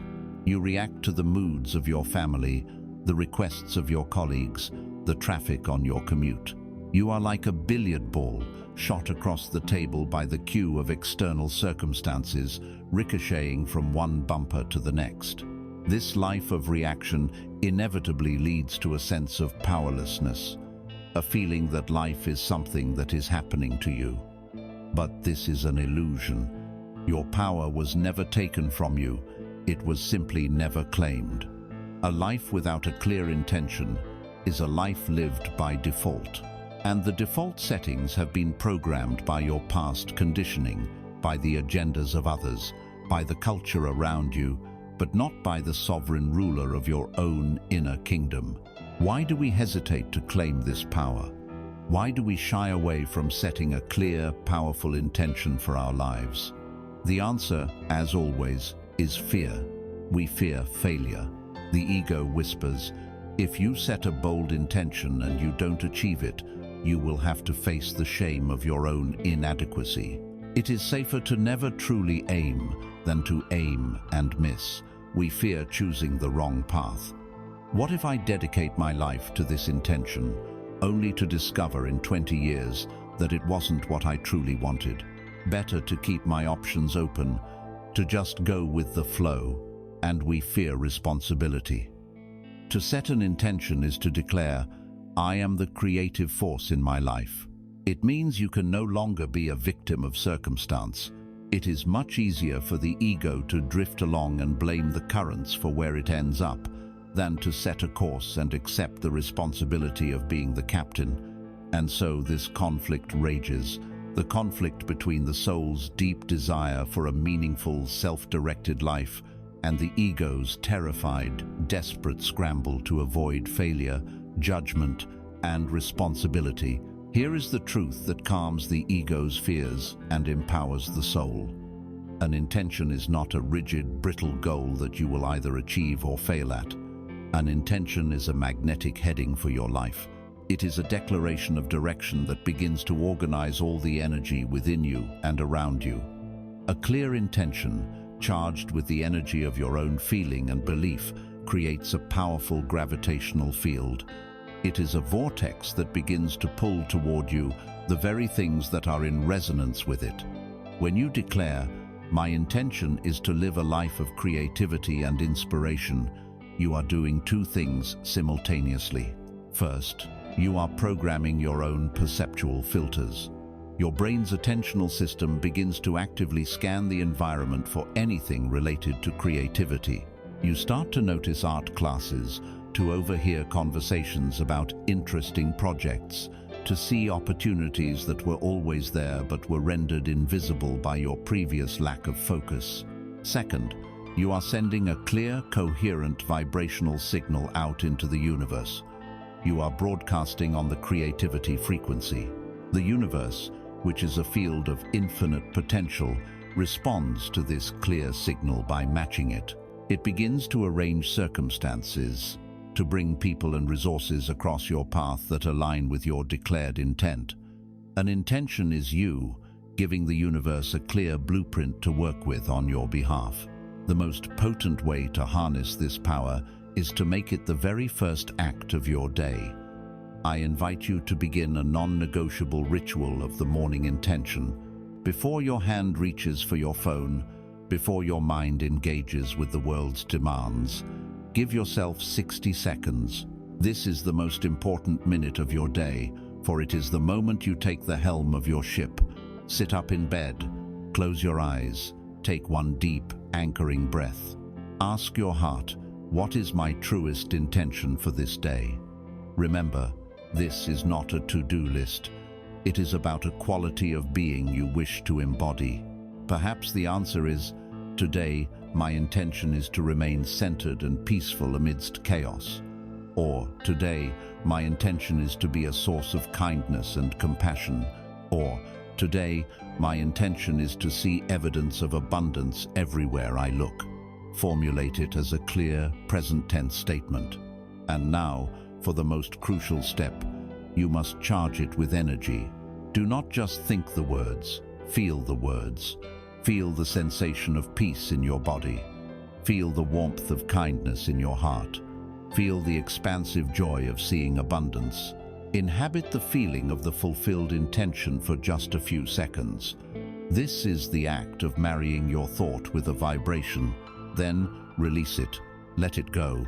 Trust that you have set the rudder for the day, and then begin your day. Imagine your life is a great ship sailing on a vast, star-lit ocean.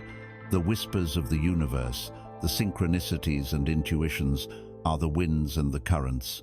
They give you information about the conditions. They let you know which way the energy is flowing. But the wind can change, and the currents can be unpredictable. Your intention is your North Star. It is that one single, brilliant, unmoving point of light in the dark sky. When a sudden storm blows in, an unexpected challenge, a painful setback, and your ship is tossed and thrown wildly off course, you do not panic. You know what to do. You find your anchor, your breath. You wait for the worst of the fury to pass, and then you scan the heavens until you find it again, your guiding light, your North Star. It does not pull your ship toward it with a rope. It does not calm the storm for you. It simply provides a constant, unwavering point of reference, a cosmic orientation that allows you, the captain, to know which way to turn the wheel to get back on course. An intention gives your journey purpose. It gives your life coherence. It ensures that no matter how many times you are knocked down or blown off course, you always know the way home. Living with intention is the transition from being a passive passenger to being a conscious navigator.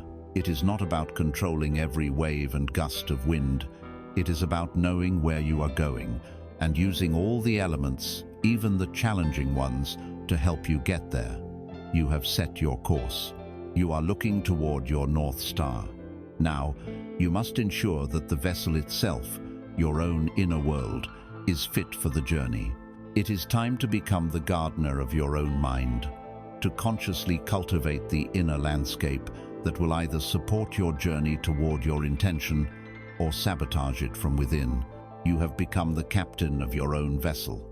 With the North Star of your intention as your guide, you have set a clear course. But the most skilled navigator in the world will fail if the ship itself is in a state of mutiny. The success of your journey depends not only on where you are going, but on the condition of your inner world. We must now turn our attention from the stars above to the vessel within. The most powerful metaphor for understanding this inner world is that of a garden. At the moment of your birth, you were given a plot of land. This land is your mind. Its soil is your consciousness, infinitely fertile, impartial, and alive. This soil has no preference. It will grow with equal vigor the beautiful flower or the noxious weed. The seeds planted in this garden are your thoughts. For many years, this garden has been left untended, and a garden left to its own devices does not blossom into a paradise. It becomes a wilderness. Weeds spring up everywhere. These are the weeds of worry, of self-criticism, of resentment, of fear. Why are they so prolific? Because the winds of our world carry these seeds in abundance. Our brains, through an ancient survival mechanism called the negativity bias, are like Velcro for negative experiences and Teflon for positive ones. We are hardwired to scan for threats, to remember insults, to anticipate dangers. In a prehistoric world, this kept us alive. In the modern world, it creates a garden choked with the thorny vines of anxiety. These weeds, left unchecked, consume all the water, sunlight, and nutrients of your attention. They leave no room for the flowers of joy, creativity, and peace to grow. A mind consumed with worry has no space for wonder. A consciousness entangled in resentment has no capacity for love. The state of your untended garden is not your fault, but it is now absolutely your responsibility. This is where the inner conflict lies. It is the conflict between the path of least resistance, which is to allow the garden to remain a wilderness, and the conscious effort required of the gardener. It is easy to follow the well-worn, muddy paths of your habitual negative thinking. These neural pathways are like deep grooves in the soil, and your thoughts flow into them automatically. To think a new thought, a positive or empowering thought, requires effort. It is like forging a new path through a dense thicket with a machete. The part of you that is addicted to comfort will say, "This is just how my garden is. I have a pessimistic mind. I'm just a worrier. It's too much work to change it." But the sovereign self, the wise gardener within you, picks up their tools. The gardener does not blame the soil or the seeds blown in by the wind. The gardener knows that the power to transform the landscape lies in their own hands. Here is the truth that hands you this power. You are the gardener. You are not the weeds. You are not the flowers. You are the conscious, choosing presence that decides what is cultivated and what is uprooted. This simple shift in identity is the source of all your freedom. The state of your garden is not a permanent reflection of your worth. It is merely the temporary result of your past gardening habits. And habits, any habits, can be changed with conscious practice.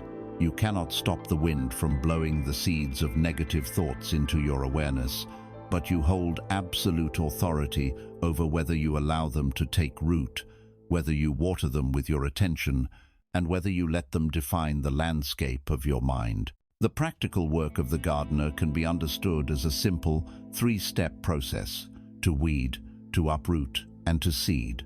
The first step, weeding, is the practice of mindful awareness. You cannot pull a weed you do not see, so you must learn to walk through your garden and spot them. As you go about your day, you begin to notice your own recurring thought patterns. There is the "I'm not good enough" weed sprouting up again. There is the "what if the worst happens" weed.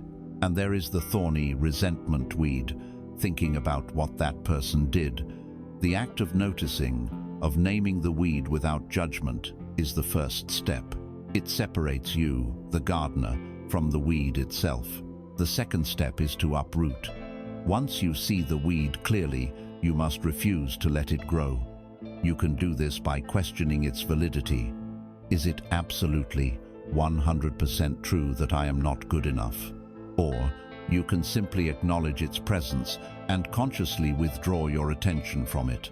You refuse to water it with further worry or rumination. You gently but firmly pull it out by its roots. But the third step is the most crucial of all. You must seed. You cannot leave a patch of tilled earth bare, for nature abhors a vacuum, and another weed will surely sprout in its place. You must intentionally plant something new in its stead.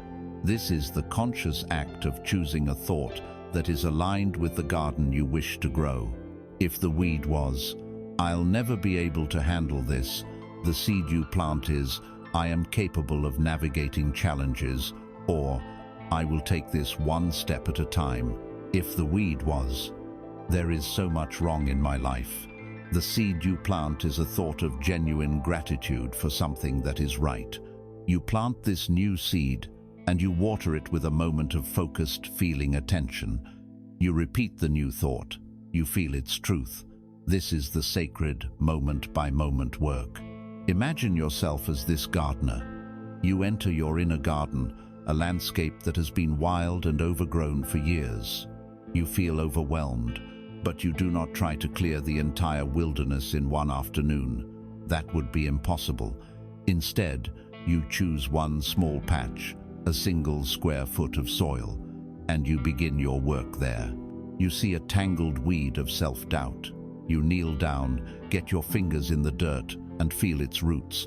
You acknowledge it. "I see you," thought of self-doubt. And then you pull. It might be resistant, its roots might be deep, but you are firm. You uproot it. The soil is now clear.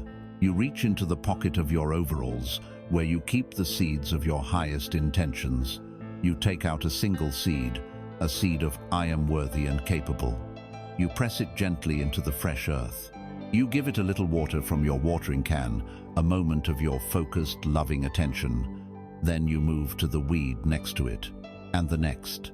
It is slow, it is repetitive, it is not glamorous. But day after day, you return to your small patch. You pull the new weeds that have inevitably sprouted. You water your new seeds, and one day, you see a tiny green shoot break through the soil. A new pattern is forming, and then a leaf, and then a bud, and then a flower. And the fragrance of that single, consciously cultivated flower gives you the strength and inspiration to clear the next patch, and the next. This is how a wilderness is transformed into a paradise, not by one heroic effort, but by thousands of small, patient, and loving acts of cultivation. This is the daily practice of the conscious creator. It is the understanding that your inner world is not a fixed reality, but a living, dynamic garden that responds directly to your care and attention. The peace, beauty, and abundance of your mind are not a matter of luck. They are a matter of horticulture. But even the most dedicated gardener knows that their work is a partnership. You can do all the weeding and seeding you want, but you cannot force a seed to sprout. You cannot command a flower to bloom. After you have done the work, after you have created the conditions for growth, you must step back. You must trust the natural processes of life. You must learn the art of surrender. You are the gardener, standing in the midst of your own consciousness. With discipline and love, you have learned to tend this sacred ground. You have pulled the weeds of your negative conditioning. You have planted the seeds of your highest intentions. You have done the work. And now you stand before the freshly tilled earth, and a new, more subtle challenge presents itself. It is the urge to force the outcome, the desire to hover over the seed, commanding it to sprout, the anxiety that makes you want to dig it up just to make sure it is growing. The gardener has done their part. Now they must learn the final and most profound skill of all: to trust the mysterious, intelligent, and uncontrollable process of life itself. They must learn the art of surrender. Our modern consciousness is addicted to control. We have built a world on the illusion that if we can just manage enough variables, plan for enough contingencies, and work hard enough, we can dictate the outcomes of our lives. This relentless pursuit of control is the source of a vast amount of our anxiety and stress. We create immense inner friction by constantly resisting the reality of what is. A project at work is delayed, and we rage against it, thinking, "This shouldn't be happening." Someone we love makes a choice we don't agree with, and we obsess, thinking, "They should be different." We live in a constant, exhausting battle against the unchangeable tides of life, believing that our tension, our worry, and our frantic efforts are what hold our world together. We are like a person clenching their fists with all their might, believing that their own muscular tension is the only thing preventing the sky from falling. This creates a deep and painful inner conflict. It is the conflict between the ego, which identifies itself as the one in charge, and the soul, which understands that it is an integral part of a much larger, interconnected flow. To the ego, surrender is synonymous with defeat. It is failure. It is giving up. The ego justifies its own existence through its constant activity of planning, worrying, and strategizing. If it is not actively trying to control the future, it feels useless, obsolete. It is terrified that if it lets go of the oars, the ship of our life will immediately crash upon the rocks. To surrender is to trust in an intelligence greater than the ego's own limited, fearful perspective. And for the ego, this is the ultimate humiliation, the ultimate threat. And so the battle rages, the battle between the clenched fist of control, born of fear, and the open palm of surrender, born of trust. Here is the liberating truth that allows the fist to finally unclench. Surrender is not weakness. It is the highest form of wisdom and strength. It is not giving up, it is giving over. It is the profound recognition of the difference between your responsibility and the universe's responsibility. This is not a call to passivity. Passivity is abdicating your power. It is saying, "I will do nothing and just hope for the best." Surrender is the exact opposite. It is a dynamic and powerful state of being that involves two parts. First, you take 100% responsibility for the things that are within your control. Your attitude, your effort, your intentions, the seeds you plant in your garden, the discipline with which you act. You do your absolute best. You pour your whole heart into your part of the equation. And then, the second and most crucial step, you take 0% responsibility for the final outcome. You release your attachment to a specific result, at a specific time, in a specific way. You do your work. And then you open your hands and surrender the rest to the vast, creative intelligence of life itself. It is a sacred partnership. You do your part, and you trust your partner to do theirs. To anchor this practice in your life, I offer you a simple but powerful mantra. It is a tool to be used whenever you find yourself caught in the loop of worrying about an outcome you cannot control. The mantra is this: I do my best, and I surrender the rest. When you have prepared for the interview, when you have sent the email, when you have had the conversation, when you have done all that you can possibly do, the time for doing is over. Now, when the mind starts to spin with what-ifs, you interrupt it. You take a breath. You say the words, silently or aloud, "I do my best, and I surrender the rest." And as you say them, perform a physical act of release. Consciously unclench your jaw. Let your shoulders drop away from your ears. Open your clenched fists, palm side up. Feel the physical sensation of letting go of the heavy, invisible burden of control. This mantra is a powerful command to your own nervous system. It is a declaration of trust in the flow of life, a signal that you are ready to move from a state of resistance to a state of grace. Imagine your life's journey is a great and powerful river, flowing always toward the ocean of universal consciousness. You have a destination you'd like to reach, a beautiful cove somewhere downstream. For most of your life, driven by fear and the illusion of control, you have been trying to swim upstream, against the current. You believe that through sheer heroic effort, you can fight the river and force your way to where you think you need to be. Your muscles ache, your lungs burn, and you are in a state of perpetual exhaustion. You thrash and struggle, but make almost no progress, and you are constantly on the verge of being pulled under by the sheer force of the current you are fighting. This is the life of resistance, the life of the clenched fist.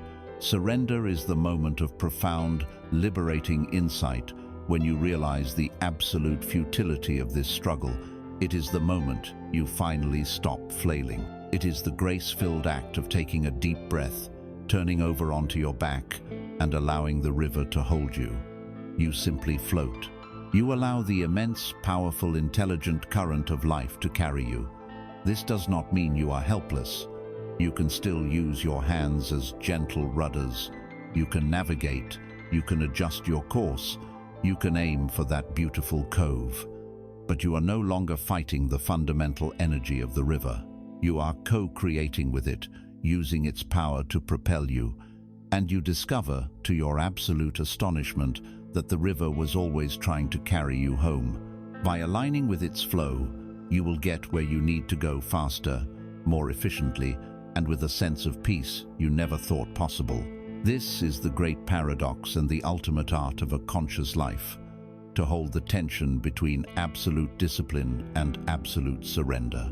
It is to be both the dedicated blacksmith, striking the hot iron with focused intention, and the trusting floater, carried by the current of a river you did not create. It is to do your part with all your might, and then to let go of the results with all your heart. To live in this dance, to trust this flow, requires a deep and unshakable foundation of self-worth. It requires you to know that no matter where the river takes you, you have the inner resources to thrive. It requires you to claim the ultimate authority that you possess, the authority over your own inner world. It requires you to understand the sovereignty of your own inner kingdom. You are floating on the great river of life. Having learned the art of surrender, you are no longer fighting the current, but flowing with it, trusting its intelligence. But what is the source of this trust? What gives you the courage to float? It is the deep, cellular knowledge that no matter what the river brings, be it calm waters or treacherous rapids, your core being cannot be capsized. It is the understanding that you possess an inner sanctuary, a space that no external circumstance can ever truly violate. This is your inner kingdom, and the final stage of your awakening is to consciously ascend to its throne and claim your sovereignty. For most of our lives, we unknowingly engage in an act of treason against our own kingdom. We give away the keys to the castle. We outsource our emotional well-being to the chaotic, unpredictable world outside our walls. We build our peace on the shifting sands of external conditions. We say, "I will be happy when I get the promotion." We think, "I can't feel at peace because of what that person said to me." We declare, "My day is ruined because of this traffic." In doing so, we turn ourselves into emotional puppets, and we hand the strings to our boss, to our partner, to the anonymous driver in the car next to us. We have abdicated our throne, allowing our inner state to be dictated by 1,000 external tyrants, none of whom have our best interests at heart. This is the essence of the victim mindset. It can feel justified, even righteous. It's not my fault I feel this way, but it is a state of profound and absolute powerlessness. You are waiting for the world outside to change so that you can feel good inside. A strategy that is doomed to fail, for the world's primary characteristic is change and chaos. Herein lies a deep and fundamental conflict. It is the conflict between the soul's passionate, undeniable yearning for freedom and joy, and the ego's seductive, ingrained habit of blame. Blame offers a momentary relief. It provides a simple narrative for our pain: I am feeling bad, and it is your fault. It discharges the uncomfortable energy of a negative emotion by projecting it outward. In that moment, we feel a flicker of righteousness, but this is a fool's bargain. We trade away all of our power for the fleeting satisfaction of being right. To take full responsibility for our inner state, by contrast, can feel heavy at first. It means admitting, the external event is neutral. My emotional reaction is my creation, my responsibility. It removes all excuses. It demands that we look within for the source of our turmoil. The ego loves the drama, the story, and the justification that comes with being the righteous victim. The soul, however, craves the quiet, unshakable, and profound peace that comes only from sovereignty. This is the great truth that places the crown upon your head. Nothing and no one can enter your inner kingdom without your consent. No event, no person, no circumstance has the inherent power to disturb your peace. Events are simply neutral phenomena. A comment is just a vibration in the air. A traffic jam is just a collection of cars. They are rendered positive or negative only by the meaning you assign to them, by the story you choose to weave around them, by the permission you grant them to affect you. You, and you alone, are the gatekeeper to your own mind and heart. You decide which thoughts to entertain at court and which to summarily dismiss at the gate. You decide whether to cultivate the inner landscape of peace or to allow it to be ravaged by the storms of reactivity. The ultimate freedom, the only freedom that can never be taken away from you, is the freedom to choose your response. To realize this is to claim your sovereignty. To strengthen this inner rule, I invite you to practice the ritual of the energetic boundary. This is a conscious act of sealing your kingdom's borders. Each morning, or at any time you feel you are about to enter a stressful environment, take a moment, close your eyes, anchor yourself in your center with a few deep breaths. Now, visualize a beautiful, brilliant sphere of light emanating from your own heart, expanding outward until it completely surrounds you like a shimmering golden bubble. This sphere is your sacred space. It is semi-permeable, programmed by your own will. Set the intention for this boundary now. You can say it in your mind or whisper it aloud. This is the sacred border of my kingdom. Only energies of love, peace, and my own choosing are granted entry. All other energies, all external negativity, all fear, are lovingly neutralized at this boundary and reflected away. Now, seal this intention with a declaration of power. Repeat this to yourself, feeling its truth in every cell of your being. My inner peace is my highest priority, and it is not negotiable. This is more than a psychological trick. It is an act of energetic hygiene, a command to your subconscious mind and your energy field to maintain their integrity, to stop unconsciously absorbing the anxieties and dramas of the world around you. Let us explore the metaphor of your kingdom further. Your consciousness is a vast and beautiful realm. For too long, you have been living as a commoner, or perhaps even a peasant, within its walls. You have felt buffeted by the weather of your emotions and terrorized by invaders from other lands, the judgments, opinions, and actions of others. The journey of awakening is the slow, dawning realization that you are not a peasant. You are the rightful sovereign, the king or the queen of this entire domain. Your thoughts are your subjects. Some are wise counselors, some are fearful gossips, some are treacherous rebels.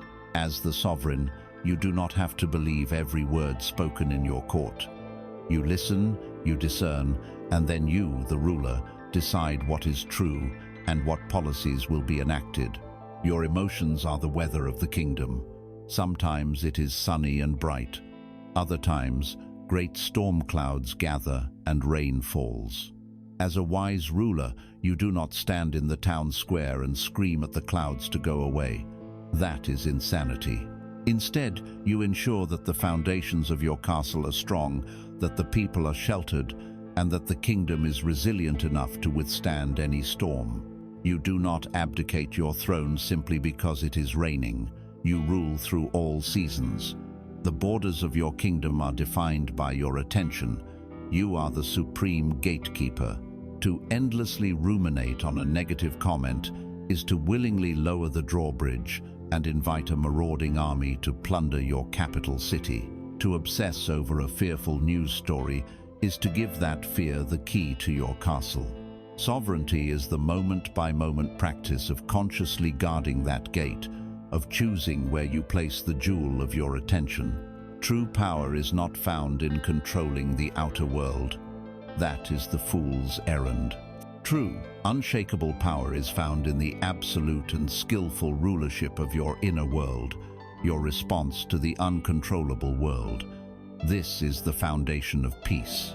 This is the strength that allows you to float on the river of life, serene and unafraid. A wise sovereign, however, understands that their kingdom, while absolute in its inner authority, does not exist in a vacuum. It is part of a larger cosmos, a cosmos that operates according to immutable laws. To rule wisely, one must understand these laws. The most fundamental of these is the law of constant change, of flow, of flux. A ruler who builds a kingdom on the assumption that things will stay the same will be shattered by the first winds of change. Therefore, the next step in our journey is to make peace with the most profound truth of existence, the gift of impermanence. You are the sovereign of your inner kingdom. You have fortified its borders, calmed its subjects, and learned to rule with a steady and peaceful hand. Your kingdom is strong, but a wise ruler knows that their kingdom does not exist in a vacuum. It is a part of a vast and dynamic cosmos, a universe whose most fundamental, inescapable law is the law of change. The seasons turn, mountains rise and fall, stars are born and die in fiery spectacle.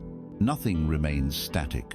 To build a kingdom on the assumption that today will be like yesterday, or that the present moment can be frozen in time, is to build a fortress of sand on the edge of a rising tide. The next stage of your mastery is to make peace with this cosmic law, to learn to rule with grace within an ever-changing world, and to discover the profound liberation hidden within the gift of impermanence. Our deepest suffering arises from a single futile struggle, the attempt to grasp what cannot be held. We experience a moment of pure joy, a perfect sunset, the blissful peak of a new romance, and our immediate instinct is to cling to it, to try and make it permanent. We take a photograph to freeze the sunset, but in doing so, we often remove ourselves from the living experience of it. We try to force a relationship to remain in its honeymoon phase, and in our desperate attempt to fossilize it, we suffocate the life out of it. We cling to our youth, our health, our identities, treating them like solid possessions we are entitled to keep forever. This struggle, this resistance to the natural, ceaseless flow of life, is the source of all anxiety and grief. It is like trying to build a dam in the middle of a powerful river with your bare hands. It is exhausting, it is painful, and it is doomed to fail. We are at war with the very nature of reality. This creates a fundamental conflict within our being. It is the conflict between the ego's desperate craving for certainty and the universe's absolute insistence on fluidity. The ego seeks security by building its identity upon things it perceives as solid and lasting. It says, I am a successful person, I am in a stable marriage, I am a healthy individual. It builds a house of identity on these seemingly solid foundations, but impermanence is the great earthquake that reveals all foundations are ultimately built on moving ground. The successful career comes to an end. The stable marriage transforms or dissolves. The healthy body experiences illness or aging. And when the ground shakes, the ego's house cracks and crumbles because it was built on the false premise of permanence. The ego is terrified of change because every change is a small death to the identity it has so carefully constructed. It would rather cling to a faded photograph of the river than learn to swim in its living, unpredictable currents. The photograph is safe, known, and dead. The river is alive, mysterious, and in constant motion. Here is the truth that transforms this terrifying earthquake into a liberating dance. Impermanence is not a curse, it is a cosmic blessing. It is the universe's ultimate guarantee of grace, the very mechanism that makes healing, forgiveness, and all forms of growth possible. This gift has two equally beautiful facets. First, the fact that pleasant things are impermanent teaches us the art of presence. Because you know the beautiful rose will soon wilt, you can savor its fragrance and beauty more completely right now. You do not take it for granted. You can love more deeply, laugh more fully, and appreciate more profoundly, precisely because you know that this moment is precious and fleeting. But the second facet is even more profound. The fact that painful things are impermanent is the ultimate source of all hope. The deep sadness you feel today, it is a cloud that will pass.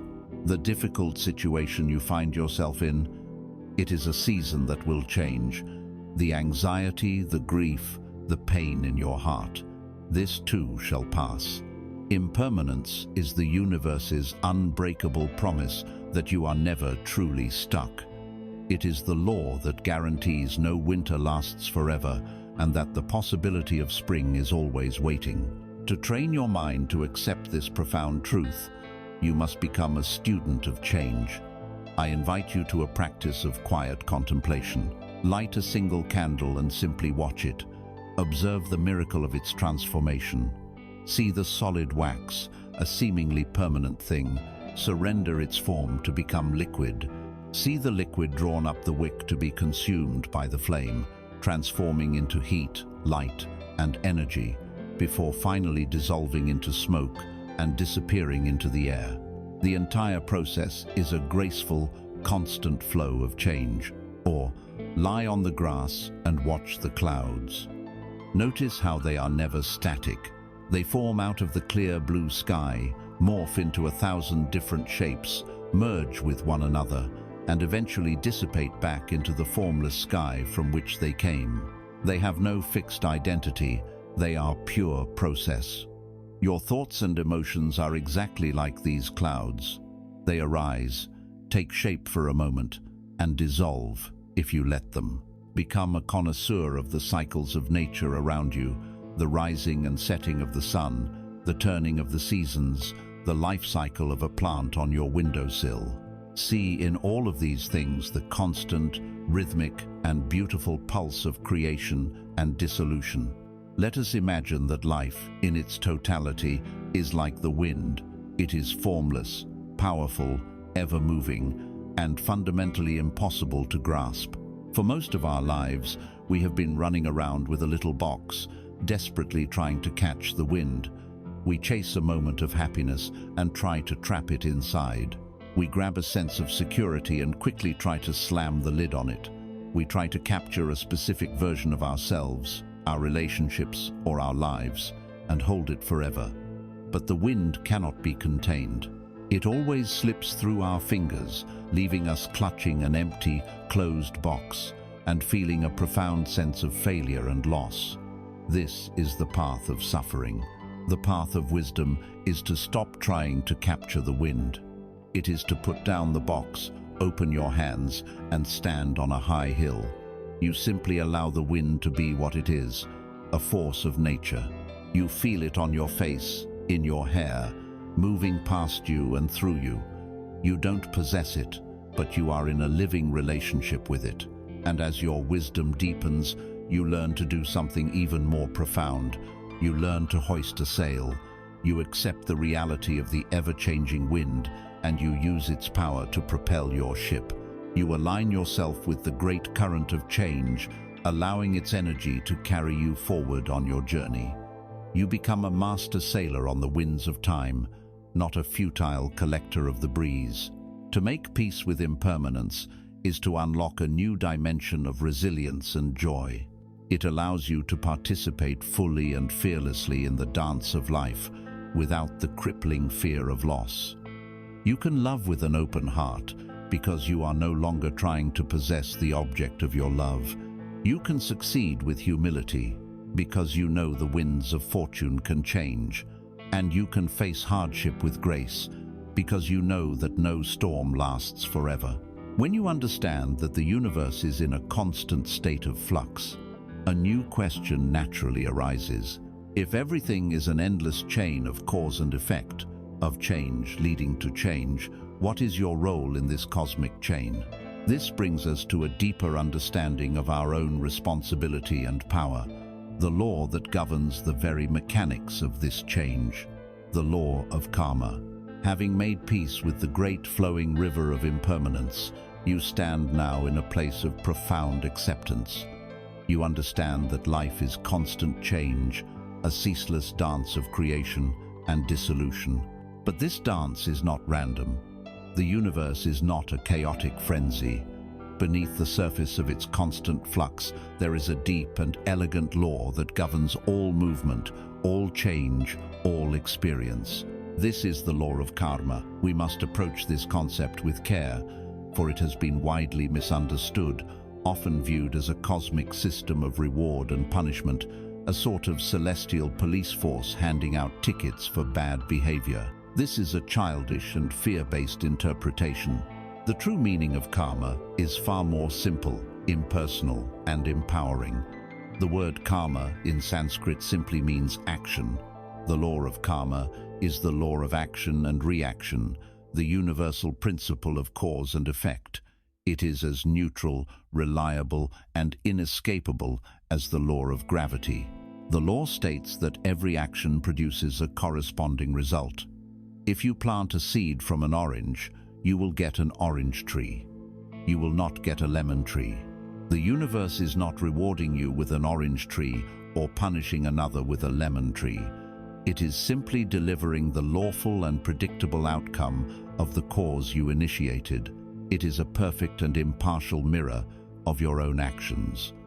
Where this becomes truly profound is in the understanding of what constitutes an action. The seeds we plant are not just our physical deeds, they are our words. And even more powerfully, they are the silent energies that precede our words and deeds, our thoughts and our intentions. Every thought you hold, every intention you cultivate, every word you speak is a cause, a seed you are planting in the fertile soil of your own consciousness and in the unified field of the universe. The life you are experiencing today is the harvest of the seeds you planted yesterday, last year, a decade ago. This understanding can bring us into a difficult inner conflict. There is a part of us that desperately wants a beautiful harvest. We want the orchard of peace, the garden of loving relationships, the fields of abundance. Yet, there is another, unconscious part of us that continues to sow the seeds of discord. We want peace, but we plant seeds of angry judgment with our thoughts. We want love, but we plant seeds of gossip and criticism with our words. We want abundance, but we plant seeds of envy and lack with our feelings. The ego wants to sever the link between cause and effect. It wants the freedom to act on its lowest impulsesto, be selfish, to be angry, to be judgmental without having to experience the inevitable and lawful consequences. It is like a child who wants to throw a stone into a still pond, but commands the ripples not to form. It is a desire to live in a universe free from consequence, a universe of magical thinking. The conflict is between this magical thinking, I hope good things happen to me, and the mindset of a conscious creator, I will create the causes which lead to good things. Here is the truth that transforms karma from a dreaded concept into the ultimate tool of your liberation. Karma is not fate. Fate is the idea that your life is predetermined, that you are a puppet on strings, a helpless character in a story already written. Karma is the polar opposite. It is the supreme law of free will. It declares that at this and every moment, you hold the power to shape your future. While your past karma has created the landscape of your present reality, your circumstances, your tendencies, your innate challenges and gifts, it does not define your destiny. Your present reality is simply your starting position on the map. Karma is the law that says the direction you walk from this point forward is entirely up to you. You are the cartographer of your own becoming. You are the one drawing the map of your future with the pen of your present actions. To wield this power consciously, I invite you to a simple but profound practice: the twofold inquiry. Before you act or speak, especially when you feel emotionally charged, I want you to pause, take a single anchoring breath, and become the gatekeeper of your own karmic output. Ask yourself two questions. The first question is about the source. From what energy within me is this action arising? Be radically honest with yourself. Is it coming from a place of fear, of insecurity, of anger, of a need to be right, of lack? These are the contracted energies, the thistle seeds. Or is it arising from a place of genuine love, of compassion, of a desire for mutual understanding, of service, of abundance? These are the expansive energies, the seeds of the orchard. Identify the source vibration. The second question is about the trajectory. Where is this action likely to lead? Project the energy forward with your imagination. If you speak these words from a place of anger, what will the inevitable result be? More anger, more defensiveness, more separation. If you act from a place of fear, what will you create? More circumstances to be fearful of. If you act from a place of generosity, what will be the likely echo? More generosity and warmth will flow back into your life. This brief, sacred pause is your point of power. It is the moment you interrupt the cycle of unconscious reactivity and become a conscious creator. It is the moment you look at the two seeds in your hand and deliberately choose which one to plant in the soil of this precious present moment. Imagine your consciousness is a vast and perfectly still lake. Every action, word, and powerful thought you generate is a stone that you toss into its center. When you speak a harsh, critical word, it is like a sharp, jagged rock. It hits the water with a violent splash, creating jarring, chaotic ripples that spread outward, disturbing the peace of the entire lake. These ripples travel to the farthest shores, and then, according to the laws of physics, they are reflected back, eventually returning to you as the experience of disharmony and conflict in your own life. When you perform an act of selfless kindness or hold a thought of genuine love, it is like a smooth, round, perfect stone. It enters the water with a gentle, satisfying sound, creating beautiful, coherent, harmonious ripples that spread out in perfect circles. These ripples bring a sense of grace and beauty to the entire lake, and they too eventually return to you as the lived experience of connection, peace, and love. Karma is simply the law of the ripple. You are the thrower of the stone. You cannot throw a stone without creating ripples, and the nature of the ripples will always match the nature of the stone. Understanding this is not about becoming paralyzed with fear, worrying that every tiny action has cosmic consequences. It is the opposite. It is about realizing the immense power you hold in every simple moment. It is about finding joy in the knowledge that you can actively shape a more beautiful reality for yourself and others by consciously choosing the quality of the energy you put out into the world. You are not a victim of a random universe, nor a sinner before a judgmental God. You are a powerful creator, a gardener of reality, and karma is simply the law of the harvest. Now, knowing this, we might ask, what is the single most powerful, high-vibration stone we can throw into the lake? What is the seed that is guaranteed to produce the most beautiful harvest?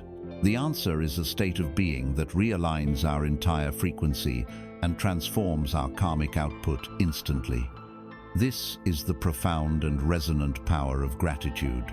You now understand the great law of karma. the elegant and impersonal principle of cause and effect. You recognize that you are the cartographer of your own destiny, drawing the map of your future with the pen of your present actions, words, and thoughts. You are the gardener, consciously choosing which seeds to plant in the fertile soil of the moment. This leads to a vital and practical question. What is the most powerful seed you can sow? What is the highest vibration cause you can initiate?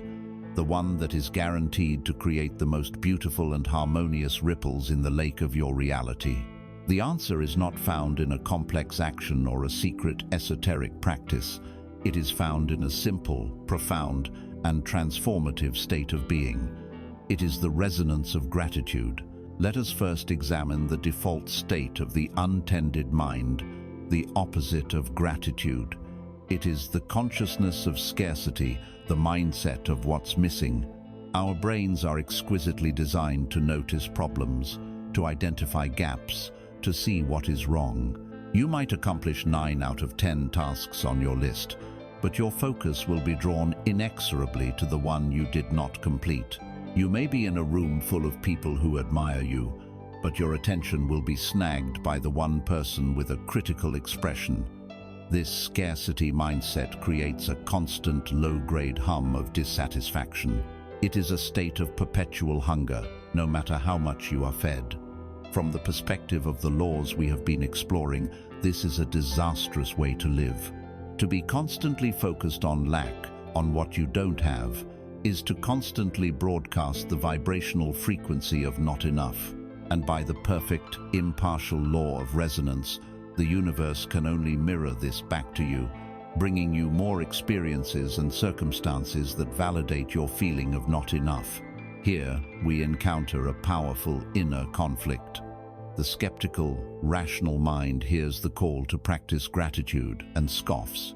It says, "How can simply feeling grateful for the roof over my head help me pay the mortgage? How can being thankful for my breath solve my health problems?" This is naive, wishful thinking. It's just putting a positive gloss on a negative reality. This part of the mind believes that dissatisfaction is the engine of progress. It believes that if it allows itself to be content, it will lose all motivation to improve its circumstances. It sees gratitude as a passive, weak, and sentimental emotion, a distraction from the real work of solving problems. The conflict is between seeing gratitude as a denial of your problems versus understanding it as the most powerful tool you have to transform the very energy that creates them. This is the great alchemical truth. Gratitude is not a passive emotion. It is an active realignment of your entire energetic being. It is not pretending that your problems do not exist. It is the conscious and powerful act of withdrawing your primary energy and focus from what is wrong in your life and deliberately placing it upon what is already good, what is already present, what is already a gift. When you are complaining or worrying, you are in a contracted, dissonant, low-frequency state. When you genuinely feel gratitude, your entire being shifts. Your heart opens, your energy becomes coherent, expansive, and high frequency. You literally change the station you are broadcasting on. By the immutable law of karma and resonance, a being who is vibrating at the frequency of genuine gratitude cannot remain in a state of utter lack. You begin to attract, to notice, and to create more and more experiences to be grateful for. Gratitude is the ultimate pattern interrupt for the ego's perpetual story of scarcity. It is the master key that unlocks the door to the state of abundance, and it is the fastest, most direct path back home. The practice to cultivate this state is as simple as it is profound. It is the ritual of the 3 blessings. I invite you to make this the very first conscious act of your day, every morning, before your feet touch the floor, before your mind has a chance to import the world's anxieties. While you are still in that soft space between dreaming and waking, I want you to bring to mind 3 specific things for which you are genuinely grateful. The secret is to not look for the grand and monumental.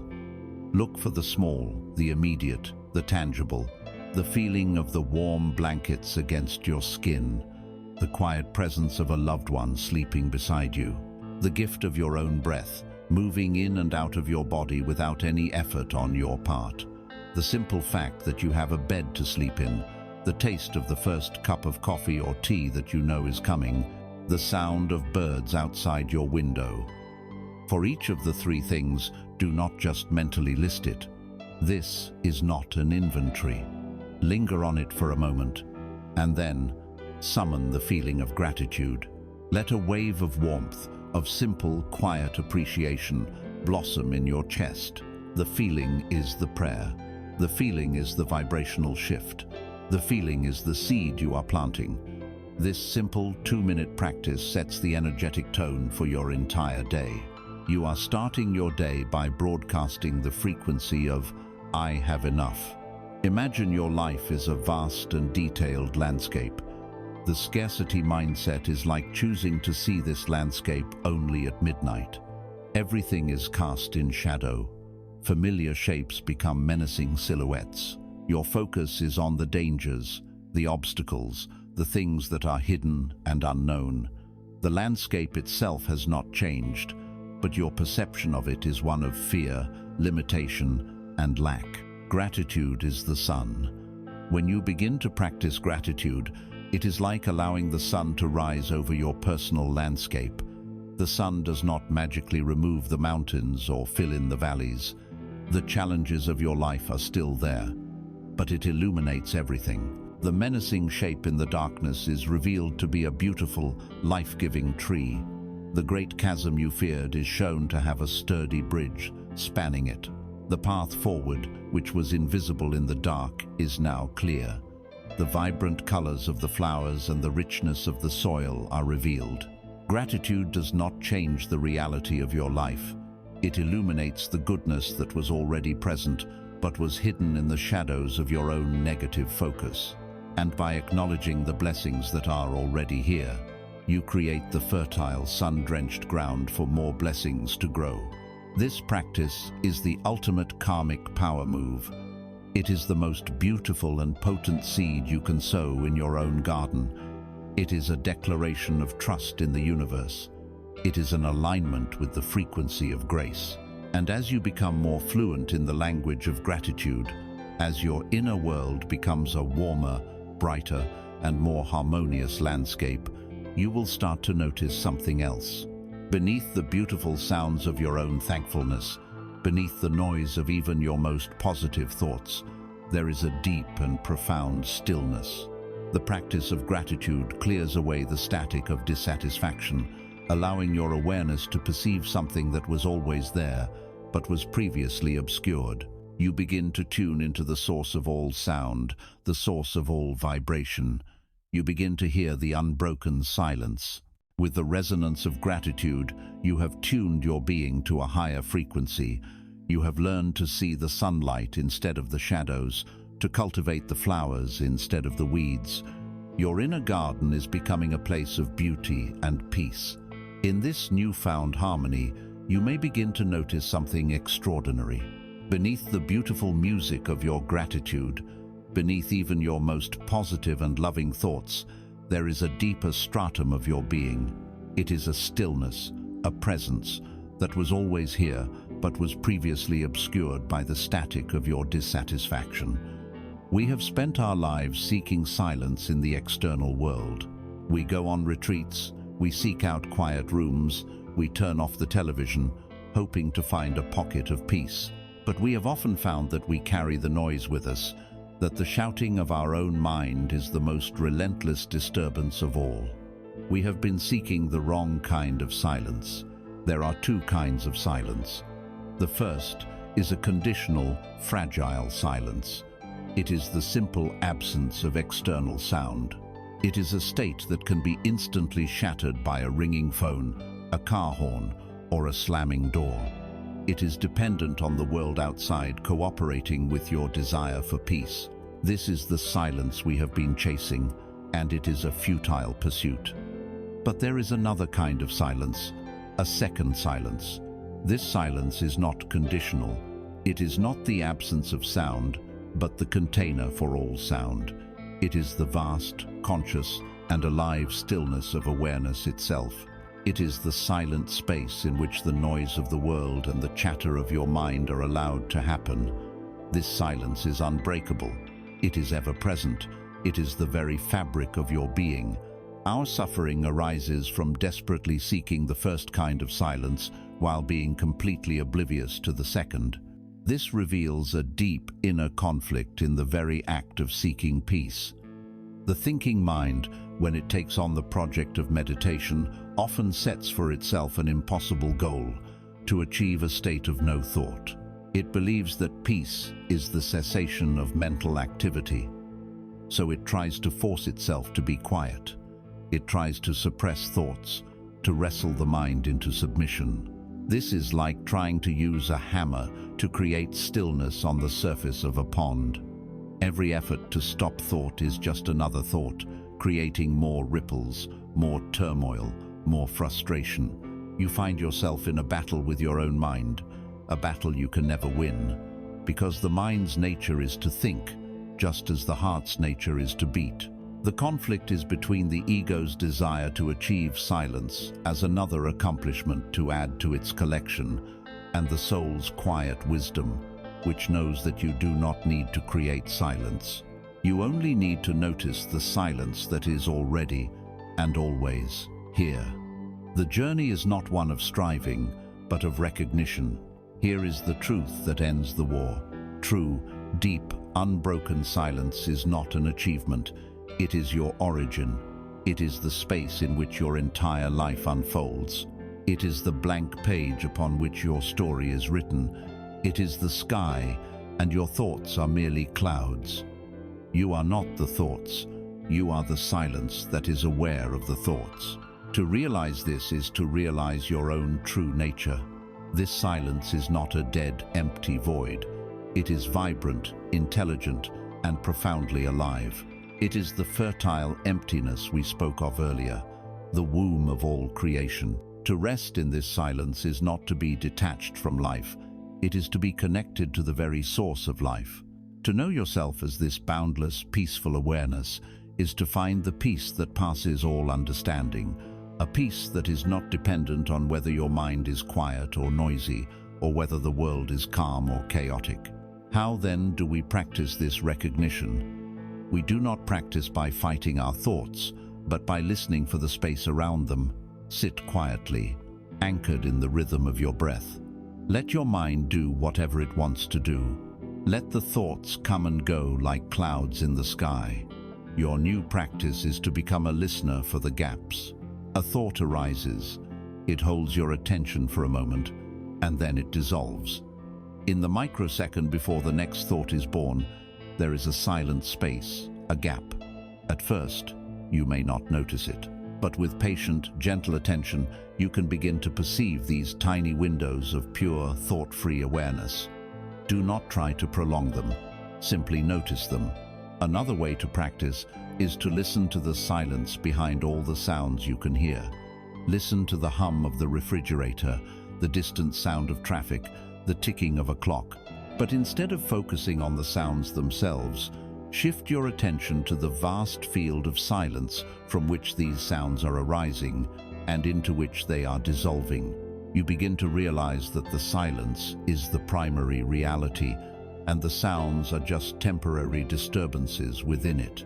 This practice gently shifts your point of identification away from the objects of your consciousness, the thoughts, the feelings, the sounds, and toward the vast, silent space of consciousness itself. Imagine your entire conscious experience is like the ocean. For most of our lives, we have lived exclusively on the surface, where all the activity is. The waves are our thoughts, constantly rising and falling.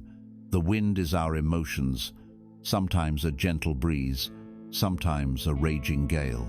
The storms are life's crises, churning the surface into a chaotic frenzy. We have believed that this turbulent surface is the entirety of the ocean, and so we have spent our lives trying to control the waves, an exhausting and impossible task.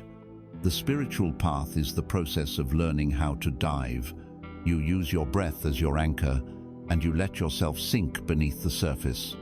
Just 10 feet down, the turbulence is already less intense. The roar of the waves becomes a distant murmur. The deeper you go, the more still it becomes. You sink down, down, down into the profound, deep, dark peace of the ocean floor. Here, there is a vast, profound, and unbroken silence. It is completely untouched and undisturbed, even by the most violent hurricane raging on the surface. This deep, silent, peaceful abyss is your true nature. The goal of this practice is not to stop the storms of life from happening on the surface. The goal is to realize that you can, at any moment, access the deep, silent sanctuary of your own being, a place of perfect peace that is always available to you, regardless of the weather. This unbroken silence is your ultimate home, your final refuge. It is the peace that the world cannot give and cannot take away. To know yourself as this silence is to be free from the fear of death, for you realize that your essence is the timeless, formless awareness in which all temporary forms arise and subside. Now, what happens when a person learns to live from this place of deep, silent presence? They are no longer a frantic seeker, looking for peace. They are no longer just a patient, healing their own wounds. Their very being becomes a source of peace for the world. They stop being the ship searching for a safe harbor. They become the harbor itself. They become the lighthouse. You have dived into the deep ocean of your own being.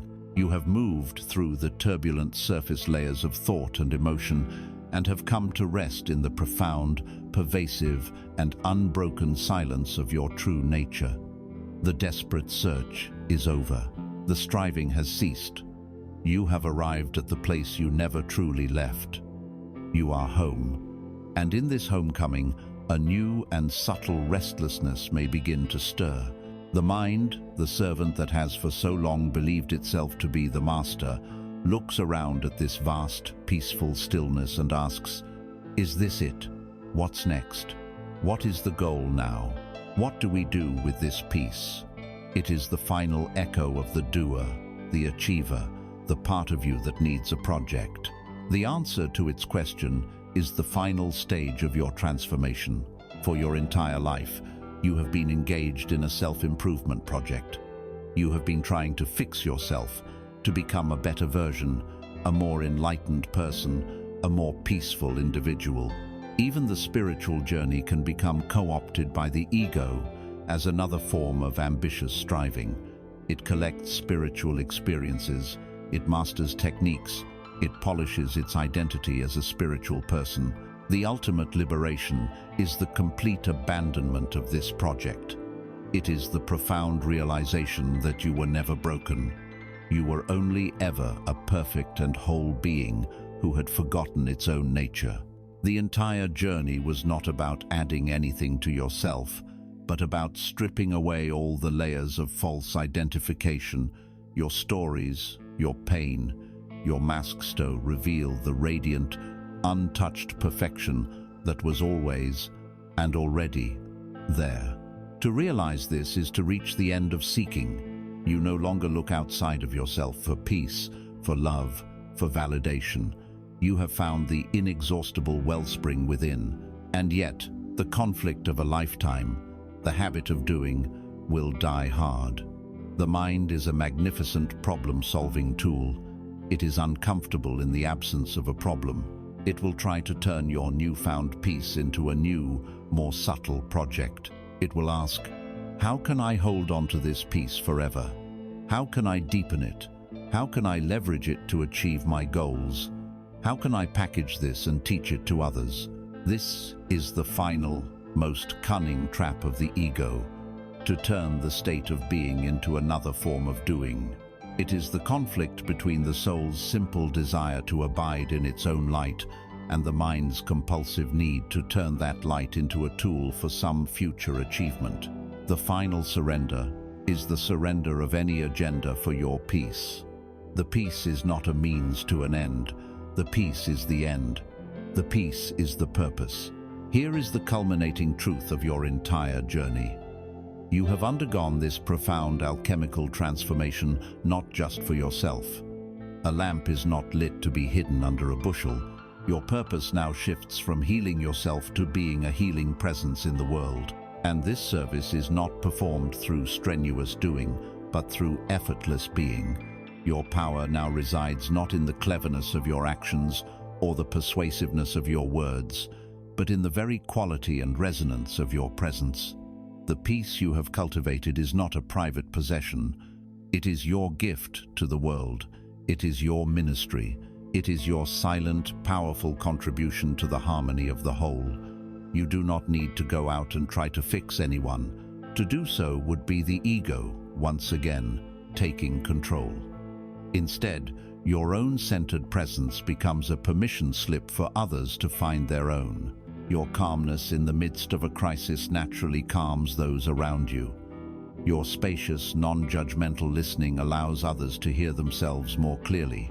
You become a walking, breathing sanctuary, and people will be drawn to the quiet peace they feel in your presence, often without knowing why. What, then, is your final practice? It is the simplest and yet the most profound. It is to live your ordinary life, but to live it from this extraordinary new center of gravity. Go back to your work, your family, your relationships, your daily routines, but bring the unbroken silence with you. Wash the dishes, but as you do, feel the stillness within you that is aware of the warm water and the sound of the plates. Drive in traffic, but remain anchored in the deep, quiet peace of your inner ocean, even as the surface of the world around you is chaotic. Listen to a friend's troubles, but listen from the vast, open space of your awareness, which allows their words and feelings to be fully heard without getting you entangled in their drama. Your life itself becomes your meditation. There is no longer a separation between your spiritual practice on a cushion and your real life in the world. They merge into one seamless expression of your being. The goal is no longer to retreat from the world to find peace.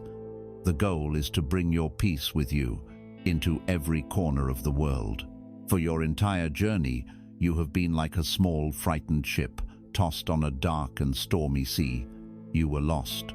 You were searching the horizon desperately for a light, for a sign of a safe harbor, for any indication of which way to go. You were a seeker, adrift in the vastness of your own confusion.